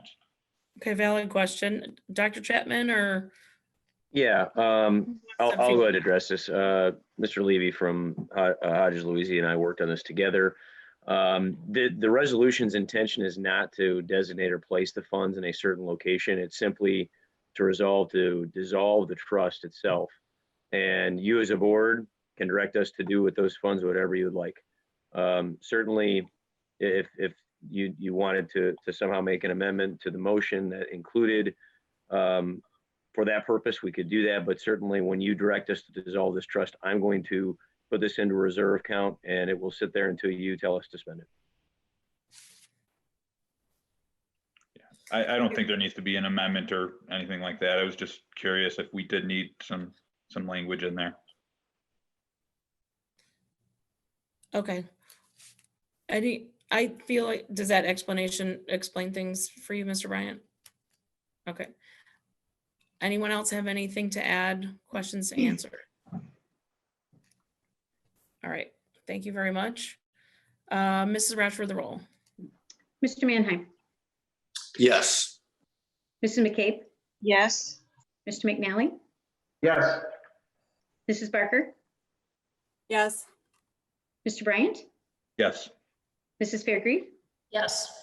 Ms. Weibel. Yes.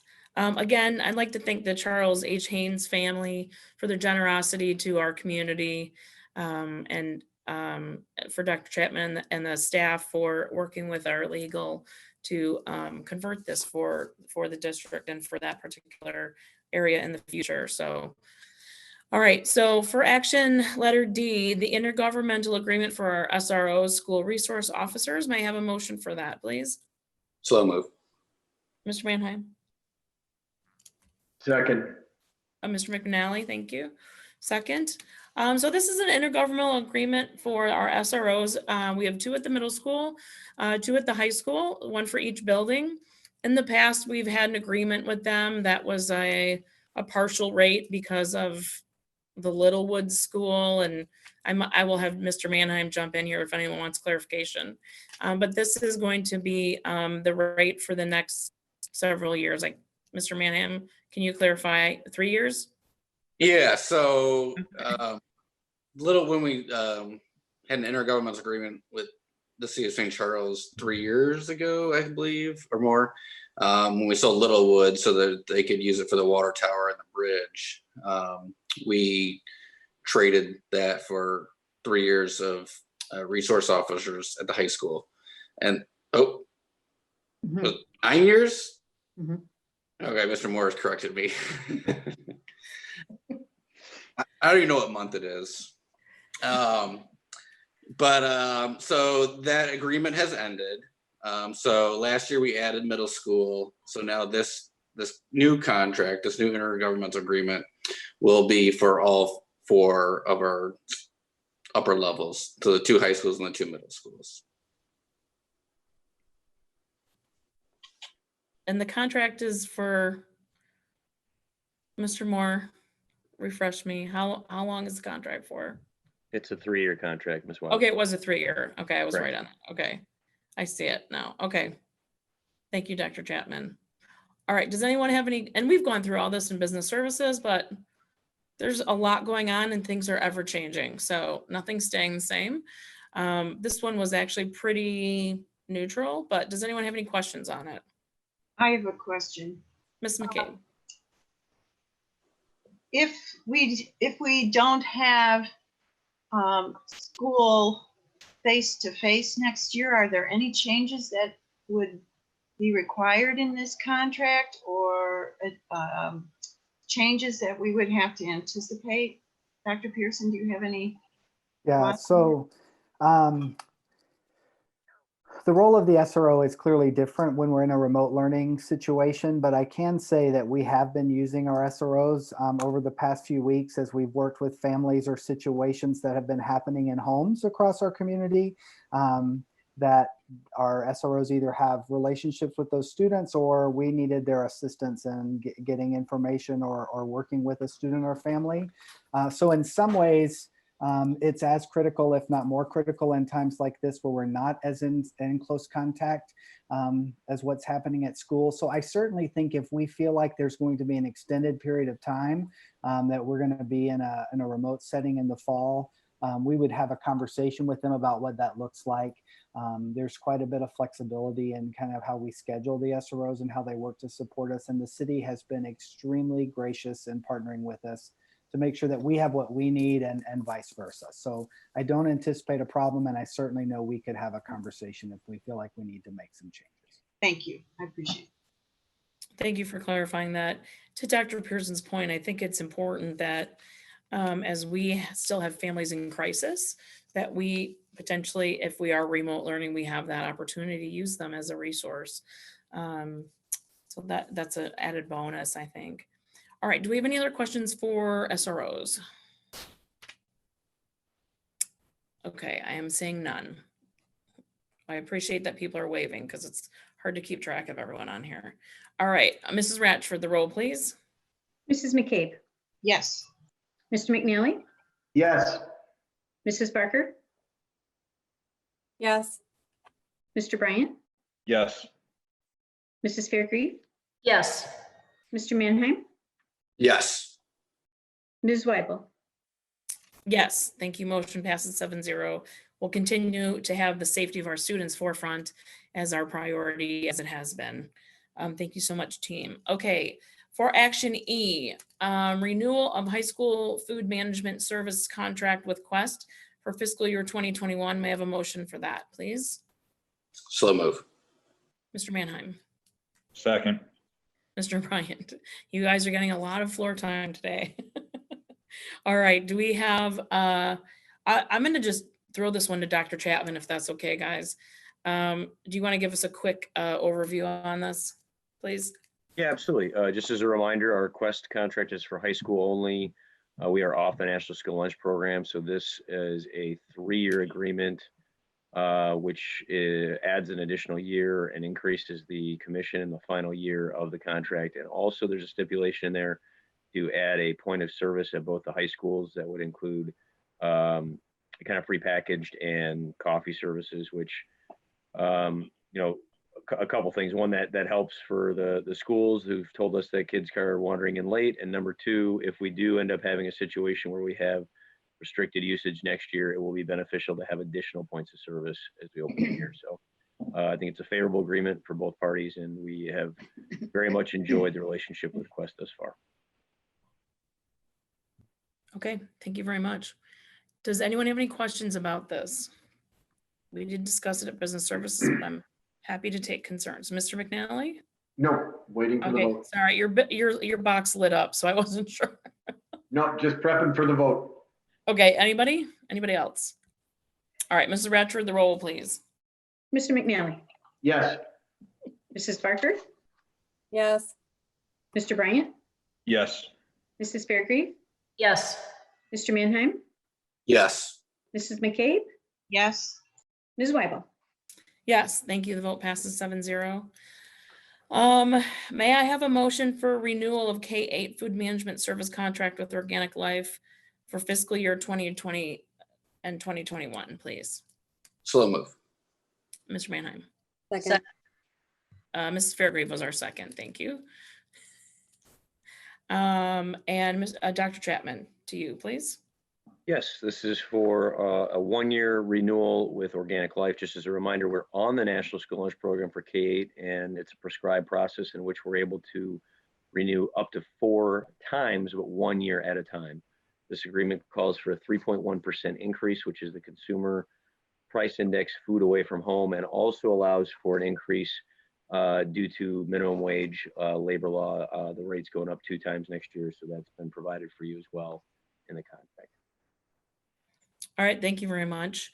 As we know, all of these are on action, just to clarify, because they're contractual.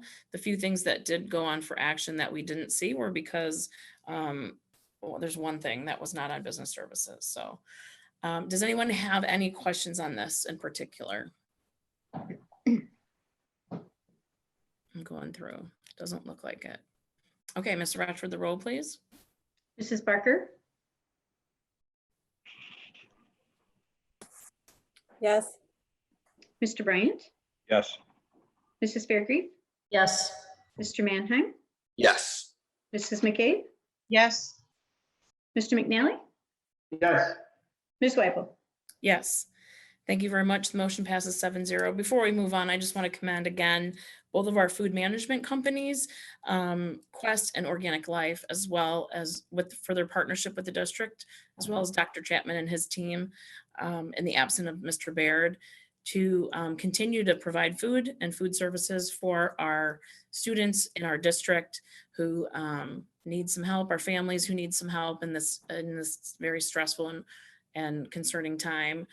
They've gone above and beyond to continue to serve our kids who need lunches, need breakfasts, and their commitment to our district in particular is very, very heartwarming. So we just want to thank them again for their partnership and taking care of our students and our kiddos.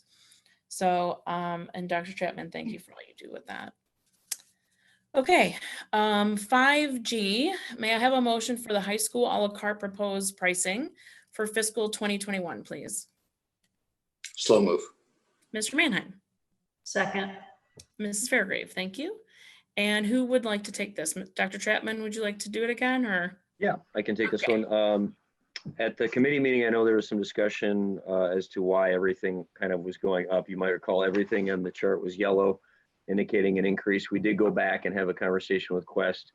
They continue to see increases through the supply chain and almost everything they have, but they were able to reduce probably 35 to 40% of the items that were increasing. They agreed to hold those at the constant level as part of the agreement for next year. So I'm glad you asked the question as a board. So thank you for doing that.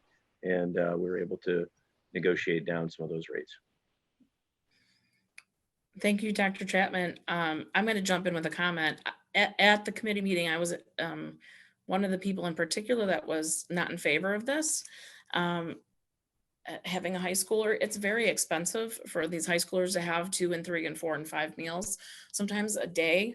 Anyone that's on a free and reduced program, there's very little that is a la carte that's covered in their lunch program. So you getting tagged for it all the time. So it's very difficult for our families. I think this year in particular, it's going to be more difficult as we see more families potentially end up on the free and reduced program.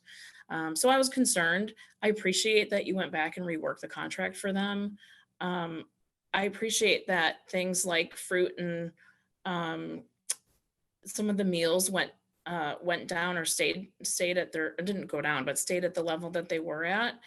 It looks like some of our the cafe station, which is your meals, went up, but a lot of that stuff is covered under the free and reduced. So if I'm not mistaken, is that correct, Dr. Chapman? Yes, that is correct. So I'm looking at the burgers and the chicken patties and the pizza and the hot dog. I don't know about the hot dog, but like chicken patties and cheeseburgers, I know are covered. So I think I have less concern about that going up because I think our kids that will be short on funding this year, I think will be taken care of under the FRL. Is that correct? Just making sure my assumptions are correct. Yes. Yes, that is. Okay. All right. So because of that, I just want to share with the team that I'm now in favor of it. And so I appreciate staff reworking that for us. Is there anyone else who wanted to comment? No, I see nobody. Okay. Are we good? All right. Mrs. Ratchford, the roll, please. Mr. Bryant, Yes. Mrs. Fairgrieve, Yes. Mr. Manheim, Yes. Mrs. McCabe, Yes. Mr. McNally, Yes. Mrs. Barker, Yes. Ms. Weibel. Yes. Thank you. The motion passes 7-0. And again, thank you for your hard work and reworking that with them. All right, for action H, may I have a motion for COVID-19 impact to outsourced transportation services? So moved. Mr. Bryant. Second. Mr. Manheim, thank you. Dr. Chapman, do you want to go over this? I know we talked about it there was concern about it when we spoke about it in business services. Yes, absolutely. So this is a request being made by one of our outsourced special education transportation vendors, Spare Wheels. They have the majority of our outsourced routes, but we do the majority of routes overall in-house. This particular request directly from their president and CEO is a request in 2 parts in the memo. It indicates a proportional fixed cost of just under $24,000, along with a proportional management cost of $16,500. As a reminder, I talked about last time a couple of things here. Any payment that you as a board agree to make, we are eligible for reimbursement through the Illinois State Board of Education process, which is 80% of those expenses, which for the most part gets prorated down from there, but typically on the special ed side, not too much. So that helps if you do decide to make that payment, that roughly 80%, and you may want to call it 70% just to hedge a little bit, will get reimbursed to you next year through your transportation claim dollars. The other thing that I know we talked about at the committee meeting is that they did furlough all of their employees, which is important to note. However, they've also cut a lot of their expenses back. They did apply for 3 separate loans They actually received the PPP loan, but because they furloughed their staff, are kind of just sitting on those funds. The president has taken out a line of credit to cover on his personal card to cover their expenses. And the Geneva board also was reviewing their request on this as well. And at their last board meeting did approve making a payment to Spare Wheels. And then my last point I would just make is in this particular case, if we were not under operations being shut down, we'd be spending about $130,000 for the rest of the year in this contract. So it's up to you as a board. I know this is a difficult decision in terms of weighing, trying to help keep operations afloat to some extent, but also understanding be good fiscal stewards. I think we as administration felt like the request for the proportional fixed cost was a reasonable one, but not so much on the proportional management administrative costs. And that was going to be my question. So we didn't necessarily put the staff or your recommendation to only cover the proportional fixed. You still want the board to name a number. Is that correct? Yeah, I mean, at the end of the day, it's up to you where you want to weigh in. I mean, you could weigh in any number that you so desire. I think that there's more legitimacy to their case on the proportional fixed costs. Again, they did lay off staff. Their executive team has not been getting paid as well. But in this particular case, I don't know that that's necessarily relevant. And that's really up to you to decide. But our recommendation would be for the $23,980.28 if you decide to make a payment. Okay. Yeah, let's have a discussion. Mrs. Fairgrave. I have a question, Dr. Chapman. And first, I apologize. I had some technical difficulties, so you may have answered the question. So my apologies if that's the case. I'm curious, just from a technical standpoint, how do we even invoice for this? I guess, are we invoicing for it? And because we're really not getting services, help me reconcile that. Yeah, they would provide an invoice to us. I'm not exactly sure what that invoice would say, but the essence of it would be something to the effect of the line items that you see in the memo. They would send us a bill for their fixed costs for the month, for example, and then we would be able to make a payment off of that. And we have gone through the guidance from the Illinois State Board of Education and have confirmed that all of these expenses do qualify for reimbursement.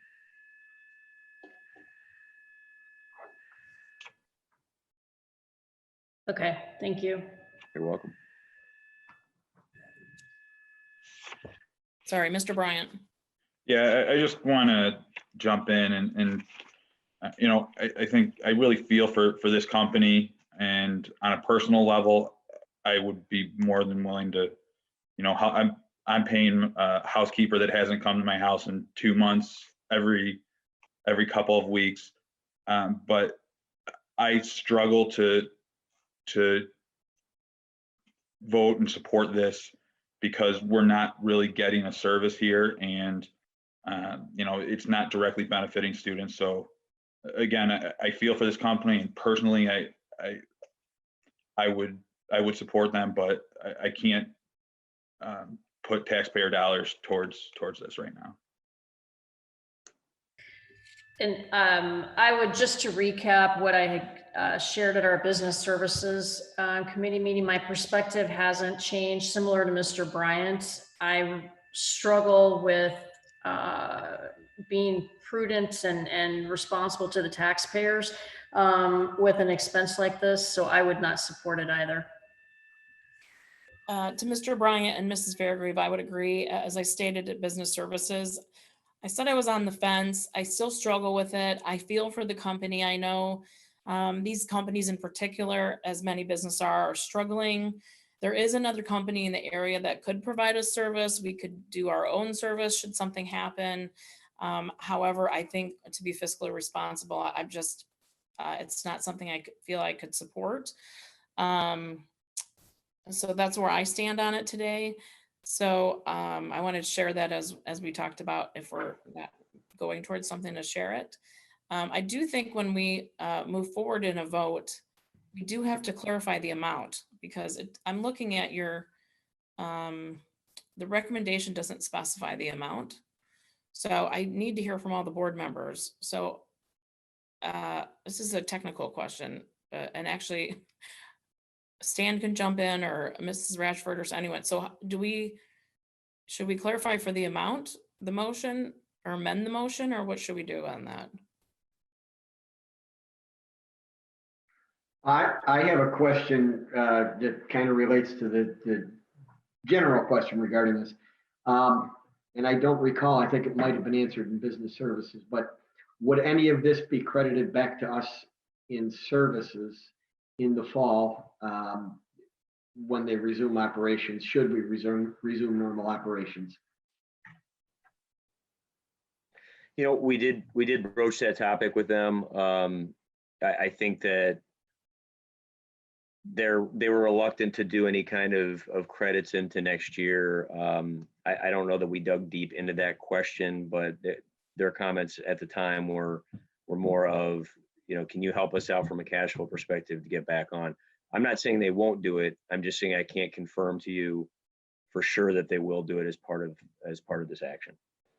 Just to clarify for the rest of the board, in your summary, it does say that about 80% of the expense will get transportation reimbursement. So please don't forget that as well. And that would be for whether it was for administrative costs or fixed costs. It's 80%. Right. 80% is the standard, yes, but there likely could be proration from that. But typically special ed is not prorated as heavily as the general ed transportation or some of the other items. So that's why I'm saying if you're looking for a guide, I'd probably lean to be more conservative at probably 70%. And just know that categoricals next year could be delayed, but at some point the district would receive those funds. Could I ask another question? Does the grants they got from the federal government cover their administrative costs? You said they furloughed all their employees, but does it also cover the salary or the costs that they're projecting here? So as I understand it, to accept the PPP funds, 75% of those monies have to be spent back on labor. 25% can be spent on administrative overhead. And their president told me that they're just not touching it right now, that they feel like they've got enough to get to July, August. And if things don't get delayed, they'd rather not use those funds and then feel like they've got to pay something back. Because again, it is a loan unless they're paying their employees, but up to 25% can be spent on administrative costs. From where I stand, Mike, I am in favor of paying for the fixed costs because I think in the long run that helps our kids, that we know we have buses ready to roll as soon as school begins. I'm not as comfortable to paying administrative costs, so I would be voting for the amount of the fixed costs rather than the entire amount. That's where my vote would go. I do want to say that I am also for paying for the fixed costs. I think it's important to note this is a local company as opposed to the other company, which is not local. And that we do want to have transportation ready to go for our students. While we could do it ourselves, or we could use the other company. My understanding is that the price point would be higher if we did that transportation either of those other ways.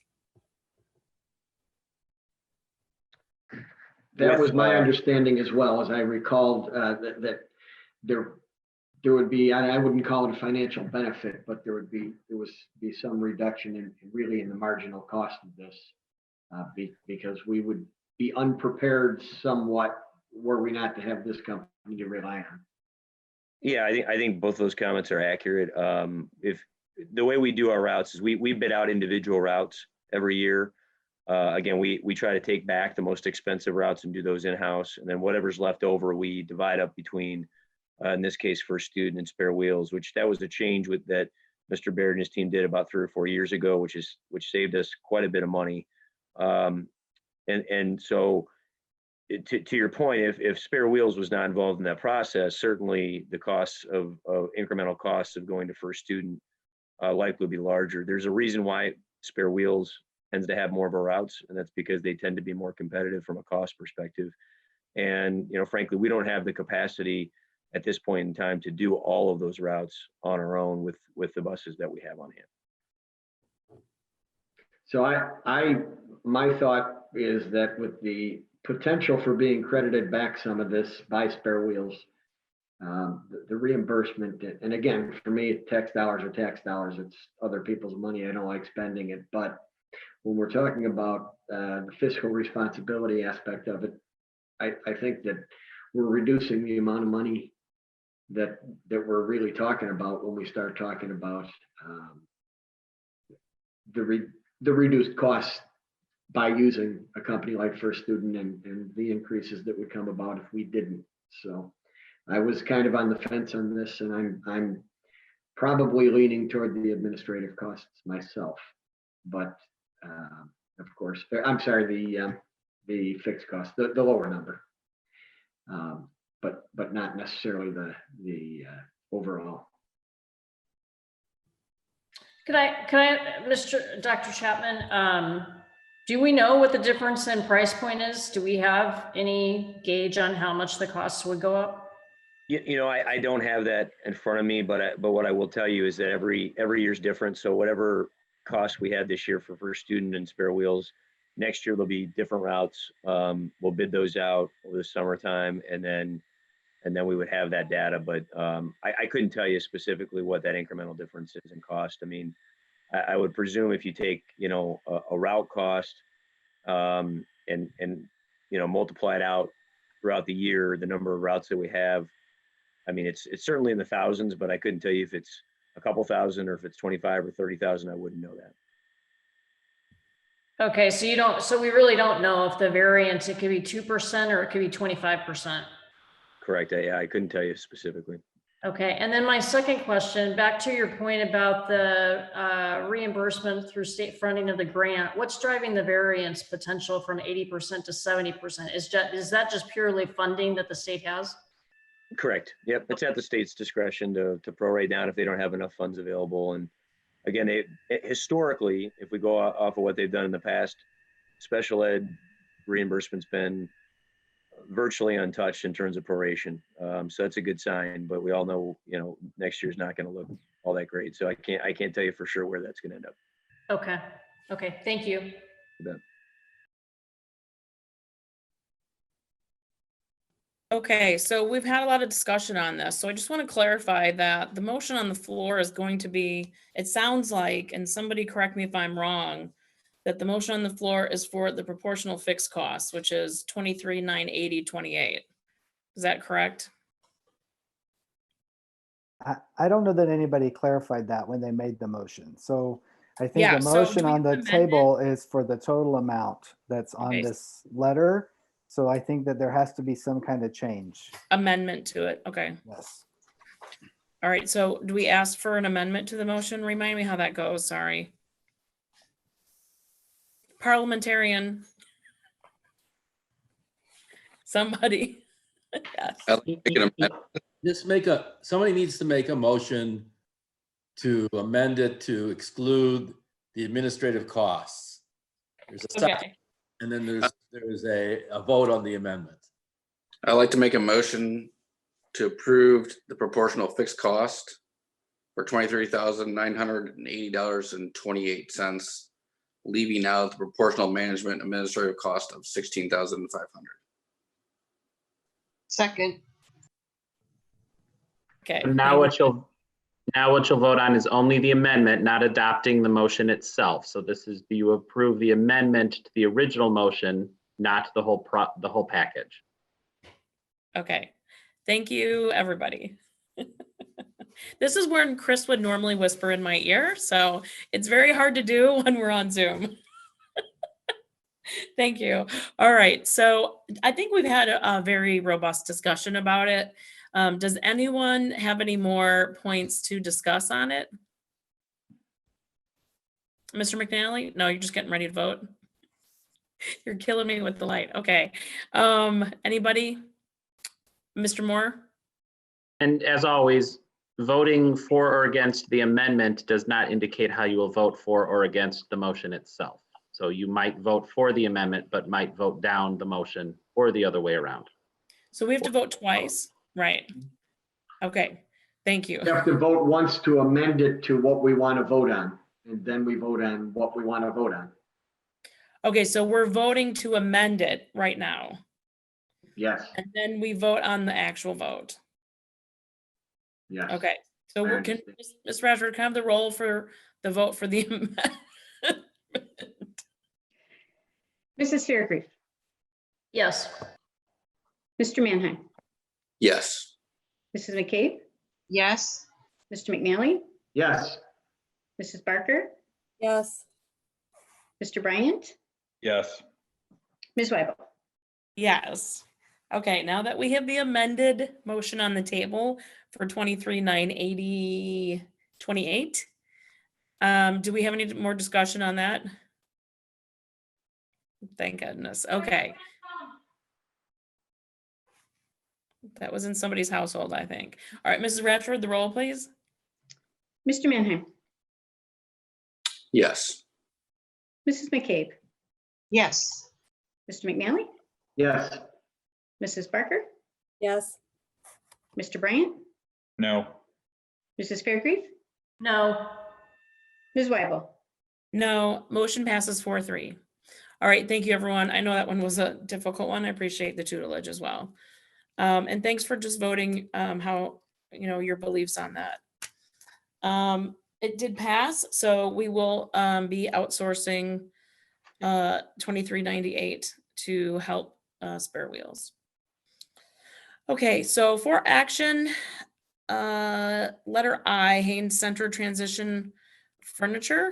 So if you look at your packet, you'll see that Dr. Pelagi brought to us furniture for the transition space in the Haines Center for our students. It's going to be the new space moving over a multitude of students from East that has been crammed into basically a one-room center.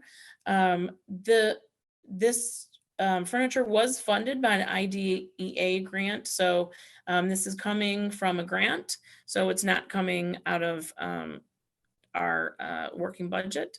So I don't know if Dr. Pearson, you want to add anything else, or if that was good enough. That was fine. Yes, it comes from the IDEA grant. Okay. Does anyone, may I have a motion? Did I do a motion on it? Not yet. I So moved. I messed that up. Sorry. I'm getting tired. Motion, Mr. McNally. Second. Mr. Mannheim. Okay, now pretend like I said all that stuff. Does anyone have any questions on it?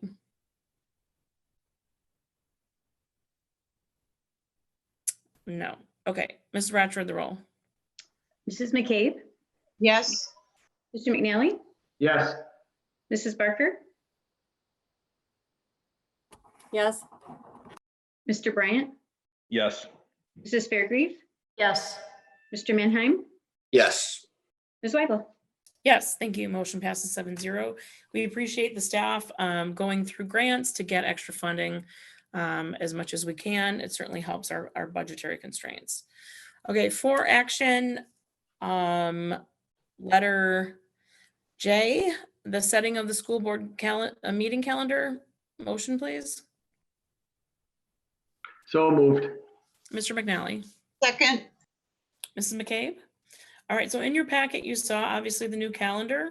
There's typically not a ton of questions on it, but I did want to just ask our group if we wanted to continue to alternate our sites again. Do we want to just have it at the administration building?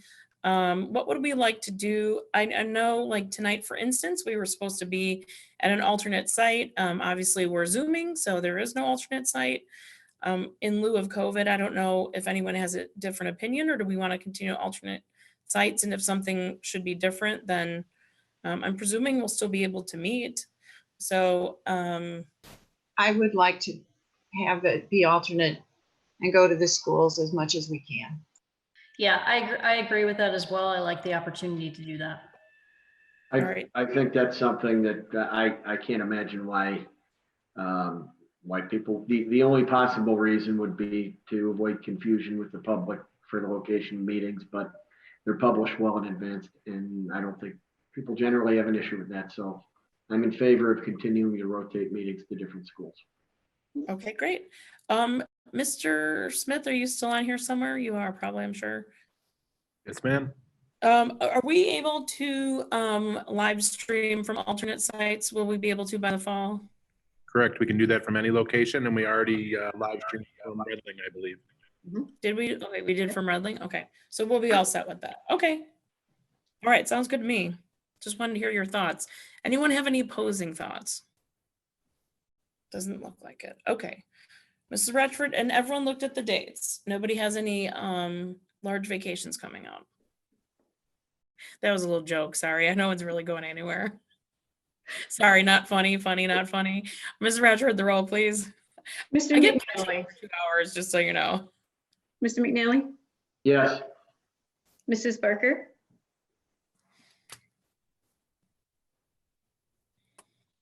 Yes. Mr. Bryant, Yes. Mrs. Fairgrieve, Yes. Mr. Mannheim, Yes. Mrs. McCabe, Yes. Ms. Weibel. Yes, motion passes 7-0. Thank you very much. All right, so for action letter K, there's a resolution for the suspension of policy 2:210, the organizational school board meeting. May I have a motion for that, please? So moved. Mr. Bryant. Second. Second. Mrs. Barker, thank you. So let me just remind everyone what policy 2210 is. So that is our policy that specifies that we have an annual officer meeting and vote. So it came to my attention through ISB that would probably not be a recommended policy right now due to the fact that we're meeting all via Zoom. We went to Mr. Eisenhammer. Thank you so much for being here again.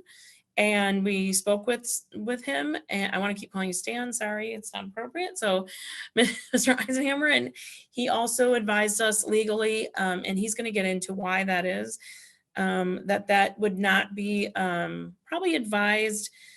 And it was brought to the board. It was published. There was some concern from community members that were brought to our board members, and they brought forth more questions. So we asked him to be here tonight to clarify this as well as weigh in on the rest of these items. So it's been very handy for him to be here.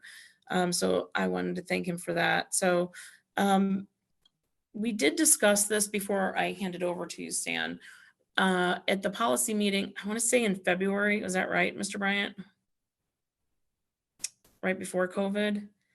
Yeah, that we were going to look at this in June. So every other, I shouldn't say every other, most of the LUTA districts around here have a 2-year organizational policy where they do officer votes every 2 years in conjunction with election years.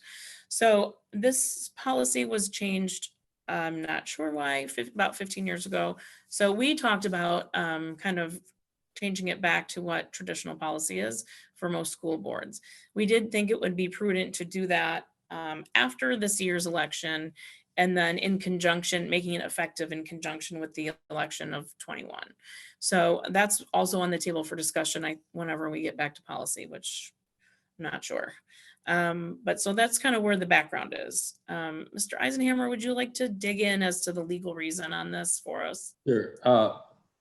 The ISB recommended to suspend these policies based on the fact that the law firm of Chapman and Cutler has opined that the governor's order with respect to waiving the open meetings requirements to allow for a fully remote meeting, it was illegal.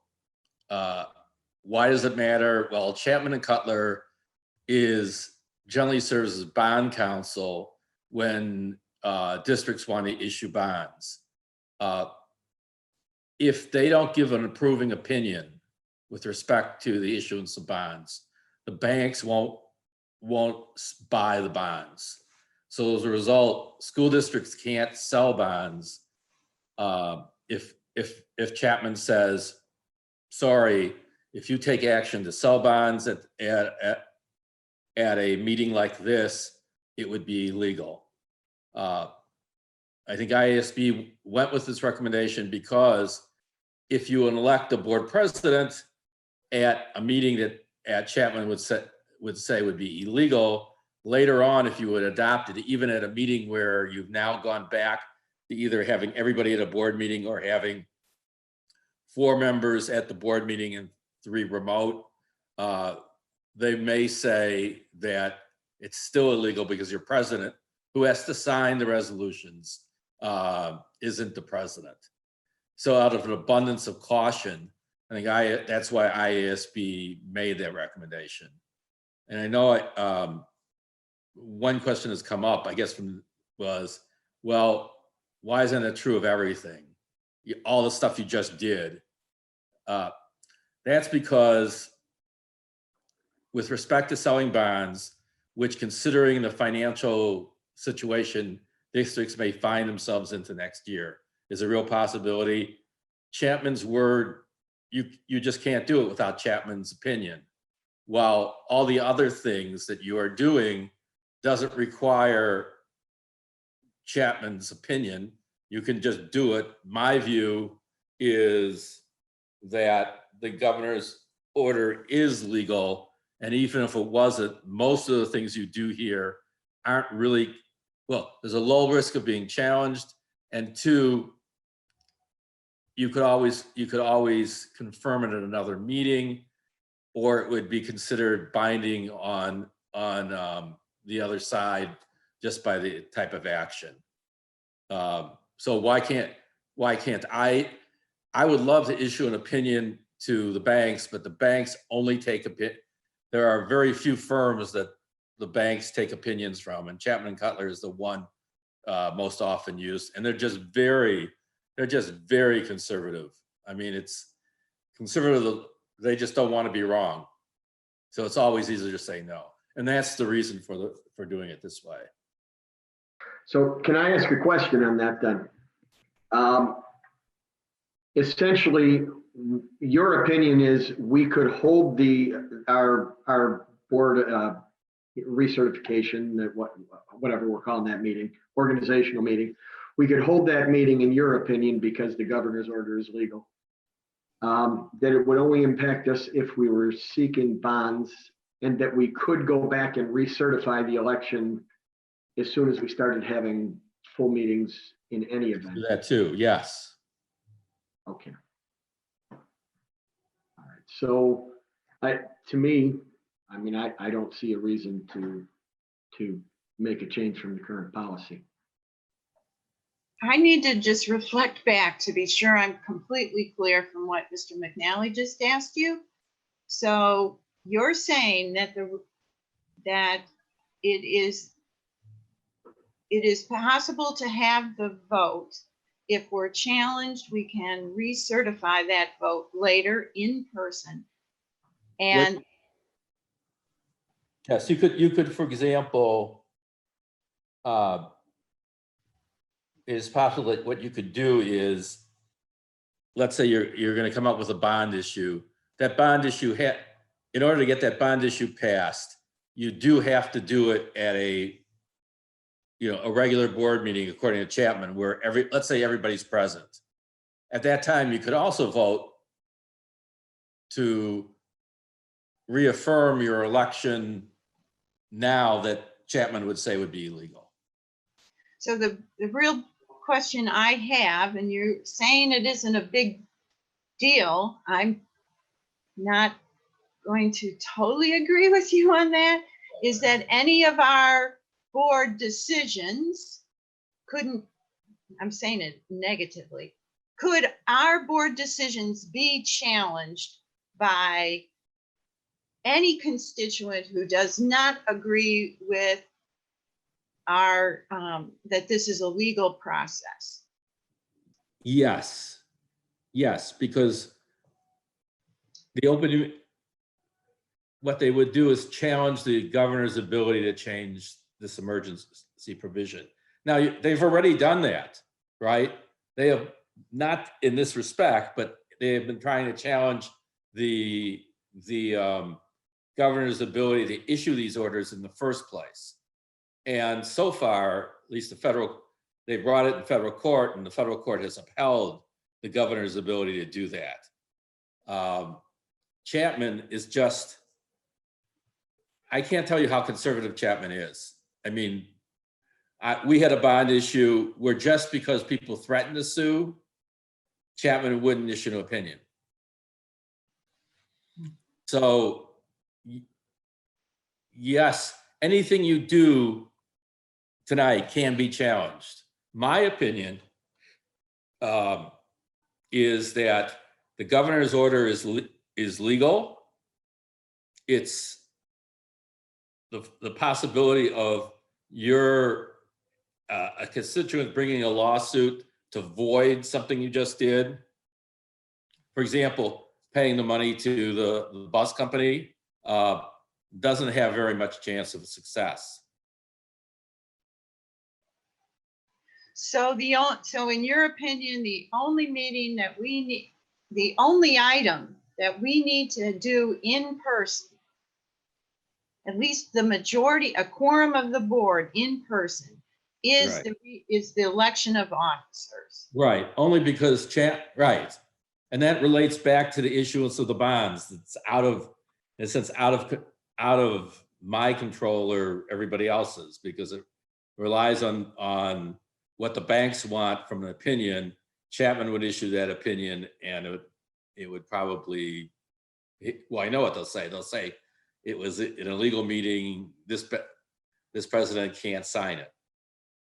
So the other question I have is, and I don't mean to sound disrespectful. No. Are you giving this advice to all boards that you're meeting with? Yes. Now I have to say, my minority elects board members, board presidents. So yeah, just personally, I should tell you, I haven't given any opinion about this to anybody. No one else has asked me about it. Yeah, we are very unique that we do it annually, Mrs. McCabe. The fact that we're off cycle on an annual basis is very unique, which is why we want to change in the long term, have the board look at that policy in general.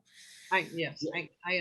And the other thing is, because I was on a board, we elected officers annually, and we did it earlier. We would have done it in March, when you normally would have had the election. So it's possible that other boards didn't have this problem because they were meeting in March. And can I just clarify something? Mrs. McCabe asked something about the quorum of the board. You said the whole board. So is it quorum? Well, I would, for simplification, let's say, in July, it just like it goes away. It's a miracle, and it all goes away because it's too hot. And you can get together. You all can get together and vote on it. You're all there.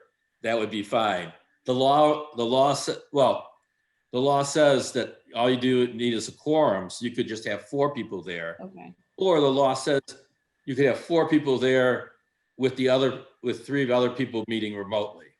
All of that is in the law, and you could do that. Yeah. And Chapman would say you're fine.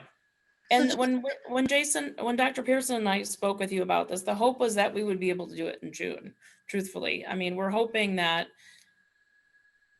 it lifts where we could put, because even for a quorum of us and Dr. Pearson and Recorder, AKA Mrs. Ratchford, there would be close to 10. So, and Mr. Smith, and there'll be other people in the building. So, I mean, our hope is that by June, we'll be past the 10 limit and it won't be an issue. So, I mean, that was the original thinking, is that it would suspend it for less than 30 days, hopefully. Can I just clarify though, even further, really the impact is only if we anticipate that we would do a bond issuance in the next 12 months until the April election. So Dr. Chapman, do you have any anticipated reason, and you don't have a crystal ball, but is there any anticipated reason that we would have a bond issuance? Because we have not talked about anything like that as a board, even in the last 6 months. So I'm curious on your take on that. No, we don't anticipate issuing bonds anytime soon. Certainly not until after the facility master plan is completed. Would that even be anywhere on our radar? Okay. The other question is that the limit of 10 is that that's not 10 in a building. That's 10 in essentially the same room where, for example, Mr. Smith in the IT department. It is, but Mr. set up. Smith and those guys are in the main room right now. Yeah, I'm saying that it's the potential that things could be set up, and just so we could have the entire board present. I didn't go through it, but it would be very tight for us to have the whole board present. Well, there'd be 7 and Dr. Pearson, Mrs. Ratchford, and then somebody from IT.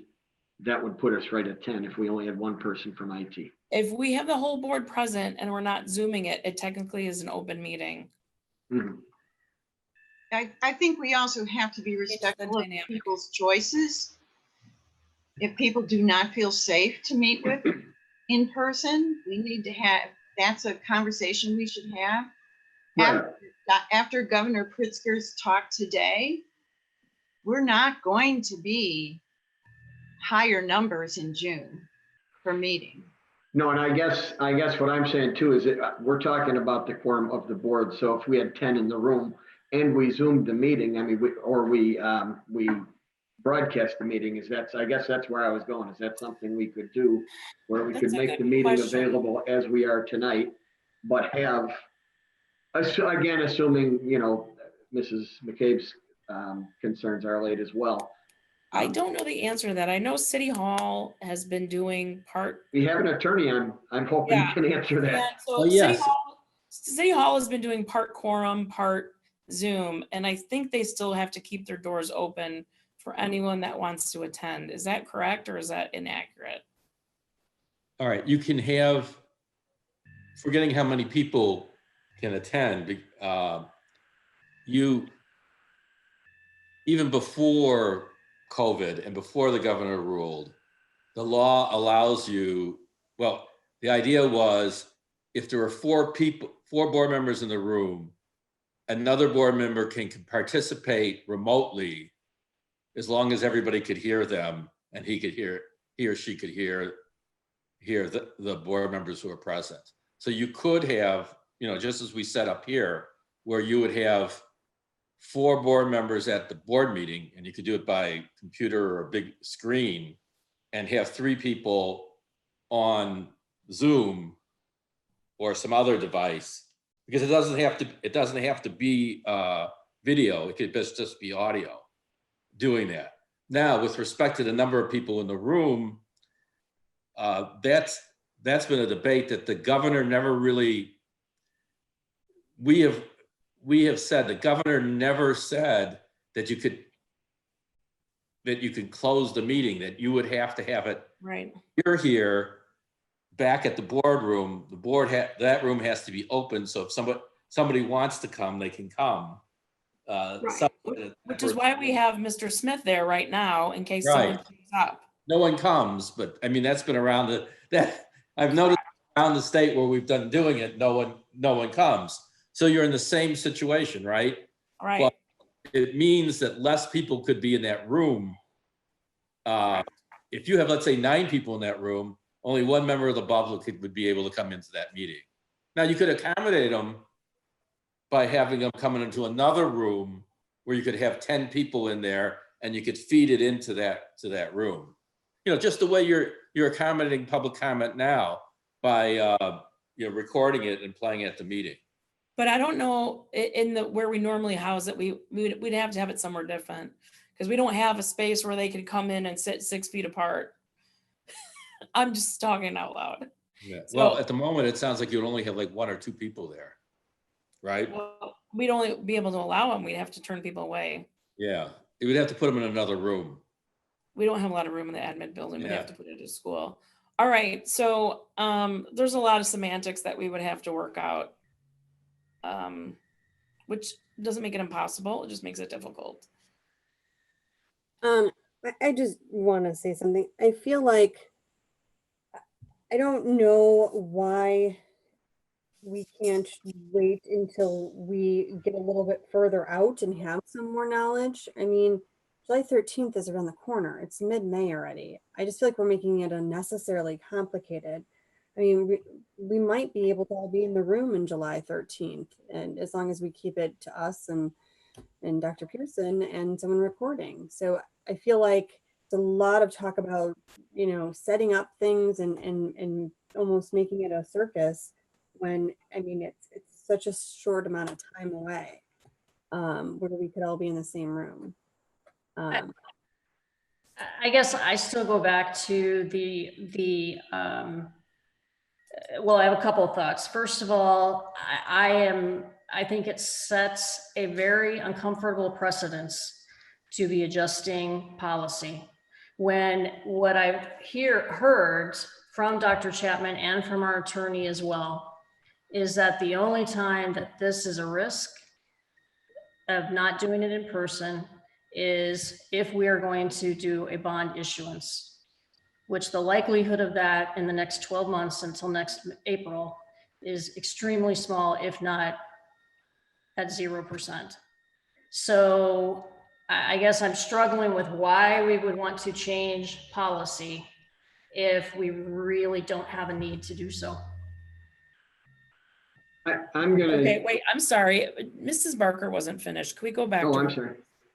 So I feel like, yeah, it's temporary. Obviously this isn't, let's hope to God this doesn't happen, you know, every year where we're doing this. But I'm concerned about some, you know, potentially, you know, it could be the same person. It could be somebody different sitting in the offices. I'm concerned about somebody needing to pick up and go before we kind of have some idea of what next year is going to look like and so on and so forth, where there could be a smoother transition with people. I just feel like we've all been in this, you know, virtual world for a while, and it just, I think the scope of it needs to be where we can come out of it a little bit so that there is a smoother transition, if there is a transition, is what I'm saying. But, you know, that's always a potential as you elect people. I'm concerned about that, and to start thinking about elections and changing and all that right now. And how does that impact then the administration if all of a sudden people are, if there are different people there in this time, how much more difficult does that make it for them to have to get used to a new way of doing things, or this new transition that is rocky because we're in this virtual world? So there's some other concern that I have with it besides the bond issue. So just to clarify, so your concern is not so much the policy, which says in May, which would be our normal procedure. You are concerned that any change at this time could impact the administration's ability to do or deal with the board. Is that an accurate reflection of what you just said? It's part of it. It's the change at any of those changes at all. There's always a learning curve if somebody else decides to take on a new position, right? And it makes it just double, you know, difficult when you're trying to do this in a virtual world versus being able to meet in person, being able to have these conversations, being able to clearly see somebody, you know, and how they're explaining things.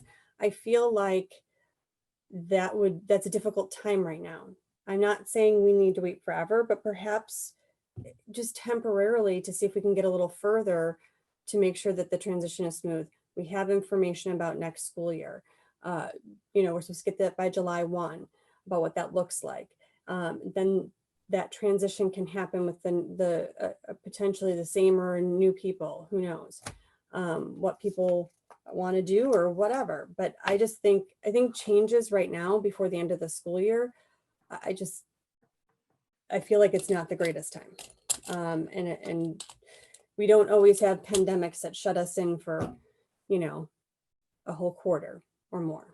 So I'm going to say that I think right now we are going to we're talking about foregoing something we can legally do according to our attorney, according to his interpretation of the law, something we can legally do to prepare for a situation that no one believes is likely. The biggest impact is something no one believes to be likely, and that is bond issues or tax anticipation warrants. We're not in a financial position to worry about that. And we can certify this in person later if everyone acts in good faith and goodwill. Well, let me just clarify that it was Mr. Eisenhammer's recommendation on being conservative that got us here in the first place, Mr. McNally. So I understand that, but I think that was prefaced by a request on this, and he has given us the indication that according to his legal, and he's the attorney, according to his legal interpretation, that we can hold these elections, we can do this now, that there's not a legal, specific legal reason. The only concern would be for something that we have never had to concern ourselves with. I don't see a reason to hold off. I appreciate that opinion. I will say, I just want to go back to what Mrs. Fairgrieve said about policy changes. I think it's something that we do want to be mindful of. The fact that we're dealing with annual elections had to do with a permanent policy change from years ago, from a past board administration. So I do want us to be very cautious and thoughtful about our steps in policy. But I mean, the reason why we went and asked our legal department was because it was recommended that it's the most prudent and conservative alley to kind of walk down. And to Mrs. Barker's point, it was what was recommended for us. Now, asking your clarifying questions to Mr. Eisenhammer today, there was a lot of ifs, if this, if that, and if that, that's fine. But when we ask our blanket question and Dr. Pearson goes to him and asks, what's the most prudent recommendation? He gives it to us. I mean, that's kind of where I'm at as to what the recommendation is. It's very difficult because in talking with our colleagues, again, the board presidents, there's really no one else that does annual elections around here that's a looted district. So we are a little bit in uncharted territory. So I wouldn't have brought it forward. We wouldn't have brought it to the board to have a discussion with if we didn't think it was prudent to temporarily suspend it. The word there I want to highlight is the word temporary, but that's where I stand with it. So we haven't heard from Mr. Manheim. I hate to put you on the spot, but. Well, if I could, before Mr. Manheim, before you speak, if I could just interject, I appreciate that we went to our legal counsel and asked for an opinion, and he gave that opinion with qualifications or circumstances where the risk would be lower and or wouldn't apply. So I don't think, at least how I interpreted it and read it, that he gave a carte blanche, this was the recommendation. There's scenarios and environments to that. So with that, Mr. Manheim. Yeah, I mean, I kind of echo one of your original thoughts, which is setting a precedent. I guess that's kind of my concern is we've taken action now for 2 months virtually. So I think we've heard from some citizens that have said that as well. So I wouldn't want to change that precedent. I mean, we're taking action on a lot of items. I'm not sure why we would take an action to suspend something. Yeah, I haven't jumped in either yet, and you know, if we have policy to make sure it's followed, to create rules for this board and for the district. If we suspend this policy, where's the line drawn for the next time we might need to suspend a policy? I think it's a very slippery slope when we're suspending policies that probably don't need to be suspended.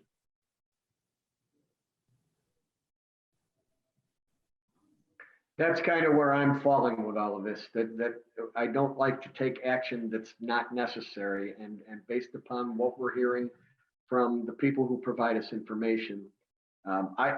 If Dr. Chapman, if Dr. Chapman at any time in the last 6 years said our financial situation was anything but stellar, I might have a different view about how we might need to issue tax anticipation warrants or bonds or things. But our financial situation is solid. I don't want to build a bomb shelter when we're not going to have a bomb. Okay, thank you for reinstating Mrs. Fairgrave's concerns. All right, do we have any other unique thoughts or any questions for Mr. Eisenhammer before we ask for a vote? I don't see any hands up. All right, Mrs. Ratchford, the roll, please.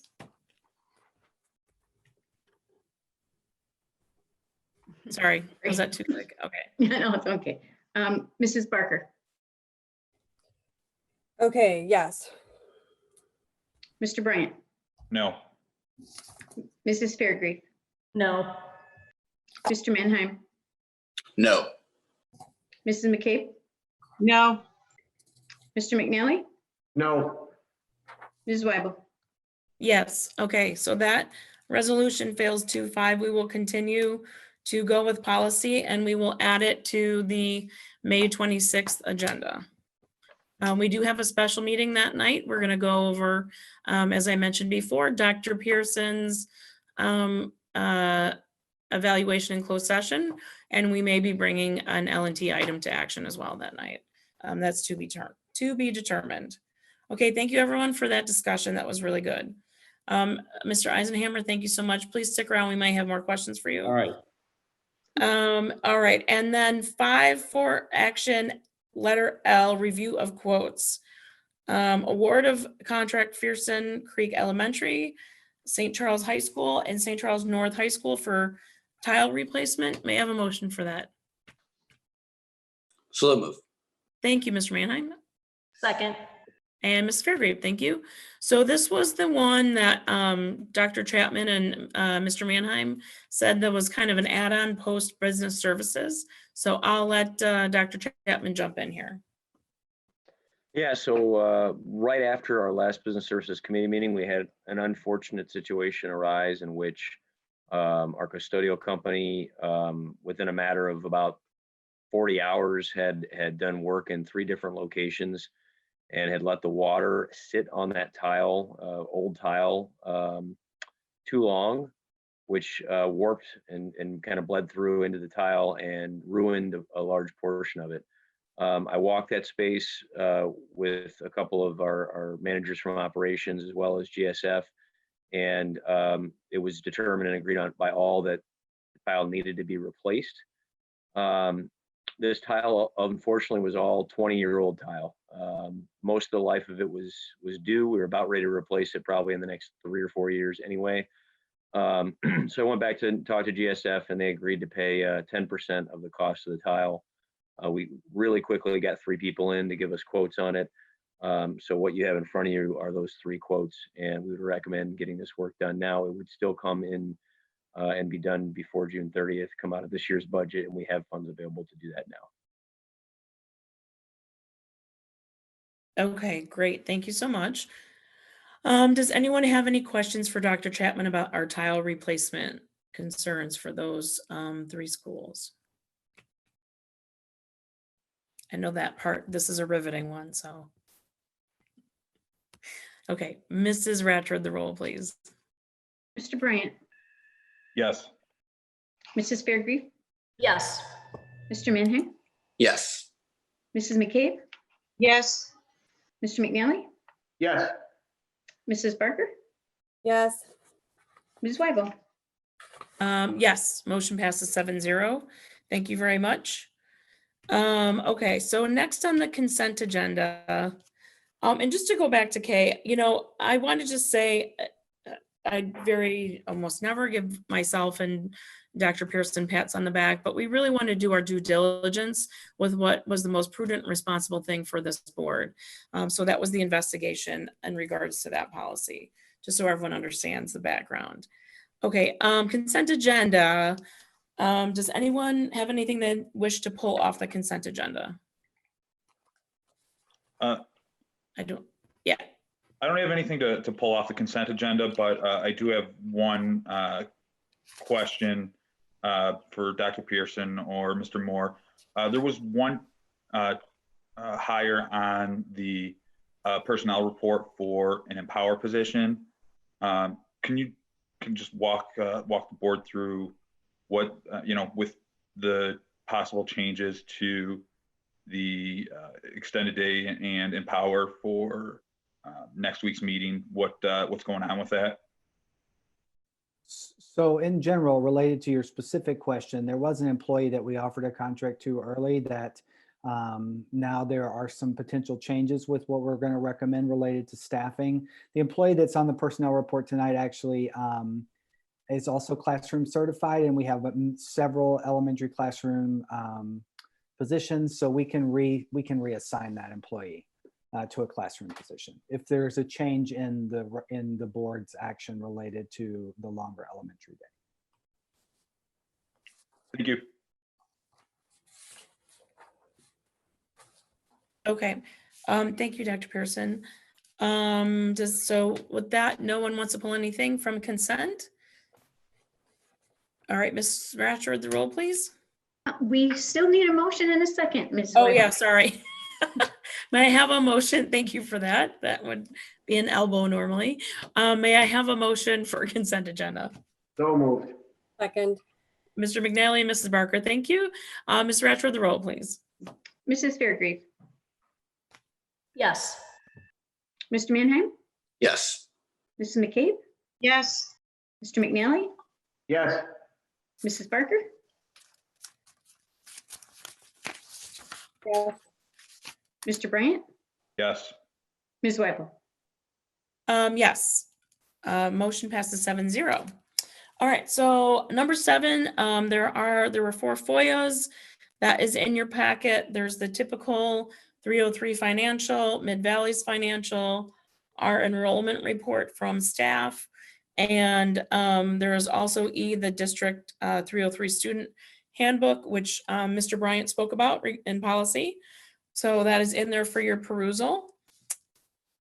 Does anyone have any questions before I move on? Okay, thank you.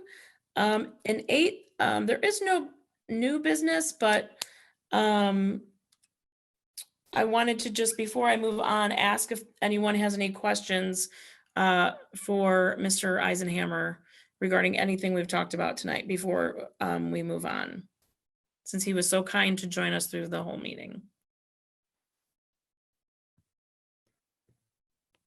Nope. Everybody clear on all the different legal points we talked about tonight? Okay, you don't have to hang up. No, but thank you for letting me come to your meeting while I'm in my bedroom. So Yeah. very nice of you. Well, I was going to say, we appreciate your time tonight. And thank you for being available for the multiple level of questions we had. It's been a very interesting adventure Zooming all these. So we know that we've been burning up the phone line with you. Thanks for all your advice. Okay, and next is for discussion. We have superintendent evaluation. So briefly in your packets, or no, via email, Mrs. Ratchford was kind enough to send to you the modified superintendent evaluation, only modified in format, not in content. So you shall be able to edit it in Google or in Word or in whatever format your little heart desires. Hopefully, she's giving me an eyeball about the Word, maybe not so much in Word, but hopefully in Google. No, yes, you can edit in Google. We'll talk about this later, but Okay, yes. any questions, please direct them to Mrs. Ratchford. Right. The timeline we have right now is that to work on, we just did the mid-years, it seems. So this should be a continuation. Very little of it was active school year. Most of it has been e-learning. So please remember you're evaluating on the goals listed. And we'd like them due back on by the 18th, which is L&T night. If they come in the 19th, I don't think that'll be a big deal. We will have a meeting on it on the 26th. I'd like to see if either Mrs. Fairgrave or Mr. Bryant from the subcommittee would be able to summarize it with me. So you want to get back to me after the meeting or tomorrow? Or does someone want to jump in? I don't want to put you on the spot. Well, Mike, why don't we can chat tomorrow and then we'll get back. And let me know who would like to be, or you want to split time or however that works. Our goal is just to remind the board that we like to have 2 sets of eyes on the summary document that then gets redistributed back to the board on the 26th. Just so we feel like everything's incorporated from all the board members. Is there any questions on that? Okay, so just before we adjourn, I just want to say a couple of things. As we have talked about all through this evening, our students' lives, our families' lives, our staff are all part of our family. They are our most priority. Their safety is our most priority. We've had several people in our D303 family go through some hardships in the last several months. They're in our hearts, they're in our prayers, and our thoughts. We've had some more people in the last couple of weeks go through hardships. We just wanted to let you know that we're thinking of you, and you know who you are. So if you're watching or you hear this, just know that we're thinking of you and sending our best. It's a difficult time. We really, I'm a big Ellen DeGeneres fan, so I don't know if anyone watches her show, but she always ends her show with "Be kind to one another." So I will say the same for D303 community. We've seen some really amazing things, people coming together to love one another, to care for one another, and to show each other that they're here for one another during this very hard time. I ask that of the same of our students, our families, our staff, and our community members at large. Life is very short. Make sure that you're here to take care of each other. And that is all. So with that, I would like a motion to adjourn, please. So moved. Mr. McNally. Second. Ms. Fairgrave, thank you. Mrs. Ratchford, the roll. Mr. Mannheim, Yes. Mrs. McCabe, Yes. Mr. McNally, Yes. Mrs. Barker, Yes. Mr. Bryant, Yes. Mrs. Fairgrave, Yes. Ms. Weibel. Yes. Everyone have a lovely evening. Stay well, stay healthy. Take care.